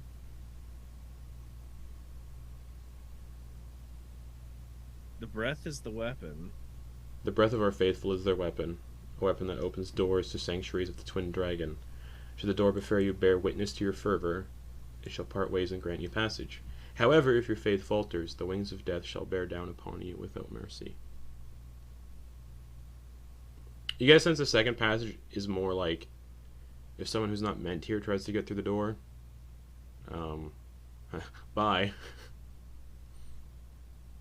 Then Or I someone who guess- doesn't have faith in Aegis tries to go through the door. Or open Well, the then door. Be the one to open the door. Then. Then I guess yeah, it's gonna be Quoin putting a hand on his heart and a hand on the door. But then he exhales and pushes forward. Do you just normally exhale or the exalting breath Nor- exhale? Just normally. Just a normal exhale. It's a normal exhale. Alrighty. As you breathe upon the door, Just a. We're never gonna make it.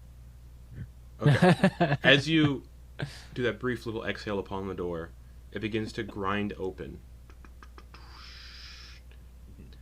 with a sound that seems to hiss like trapped air released from a centuries-old vault. You feel a sudden pressure in your head, an ominous warning of the rift in the center of the chapel beyond. Within the vast, majestic chamber, thousands of stone pews sit solemnly, untouched by the ravages of time and neglect. At the altar's foot lies the great skeleton of the platinum dragon Bahamut, seemingly interred in this place of worship upon his defeat at the hands of Tiamat. Despite its stillness, the chapel feels like a somber place. An unsettling quietness pervades the room, only interrupted by the rippling purple rift hovering over the dragon's remains. Suddenly, the ground trembles with a great tremor, just and the shadows within the chapel stir as something impossibly colossal moves. Oh, I'm so excited. From the darkness emerges a twisted creature of legend, corrupted by the affliction that plagues some of you. Eclipse, Henry. Oh, Henry wasn't there for that. Eclipse. Do you remember when you were at the fighting pit 36 years ago in a nun deal, and you and your friends found such a legendary creature beneath the fighting pits? Oh, yeah. The Tarrasque, a towering reptilian behemoth with horns and orange scales, crushes Bahamut's skull underfoot, reducing it to dust. As the creature roars, its voice reverberates throughout the chapel, as several eyes grow from the Tarrasque's body like malignant tumors. And that's what we're going to pick up next week. What? What? Ow. No. Yeah, you get a sense that when more rifts are closing, little more powerful guardians are being put in place. Also, crushing Bahamut's skull. Oh! Yeah, Tarrasque, but covered in eyes like you all are. Some of Guys, you are. we're fighting a Tarrasque. Yeah. Boy. Oh boy. But I feel Never like fought a Tarrasque the best before, way. so I'm I feel like the best way to tussle with a giraffe. I almost said giraffe. The best way to tussle with a Tarrasque with some level 20s in your party, I think a level up is in order. Oh. So, we're gonna go through everybody. You're gonna level up your 15 characters. So Henry or Sam, Yes. I would like a roll for Ricky, level 16. Woo! Where? Oh, gotta reopen his character sheet. That's a D8 for little Ricky. Yeah. 2 seconds. There we go. D8. Roll it. 5. Alrighty. Give me a D8 for Kenna. Level 16. 8. Excellent. Maximum Quoin. 8. D10 for Quoin. Reroll ones, obviously. Two. Right. Reroll ones. That is a 5. Alrighty, and then D8 for Druck. D8 for me. 6. That's 6. Alrighty. So, obviously we'll get the others to roll HP for Dax and Flitz when we get to it. But next week, we fight a Tarrasque. Oh, and it's an ability score or feat. Correct. Mm-hmm. If you're taking feats, obviously let me know what you took. Because some That's- feats are homebrew on there that obviously aren't allowed if they're homebrew and I haven't specified otherwise.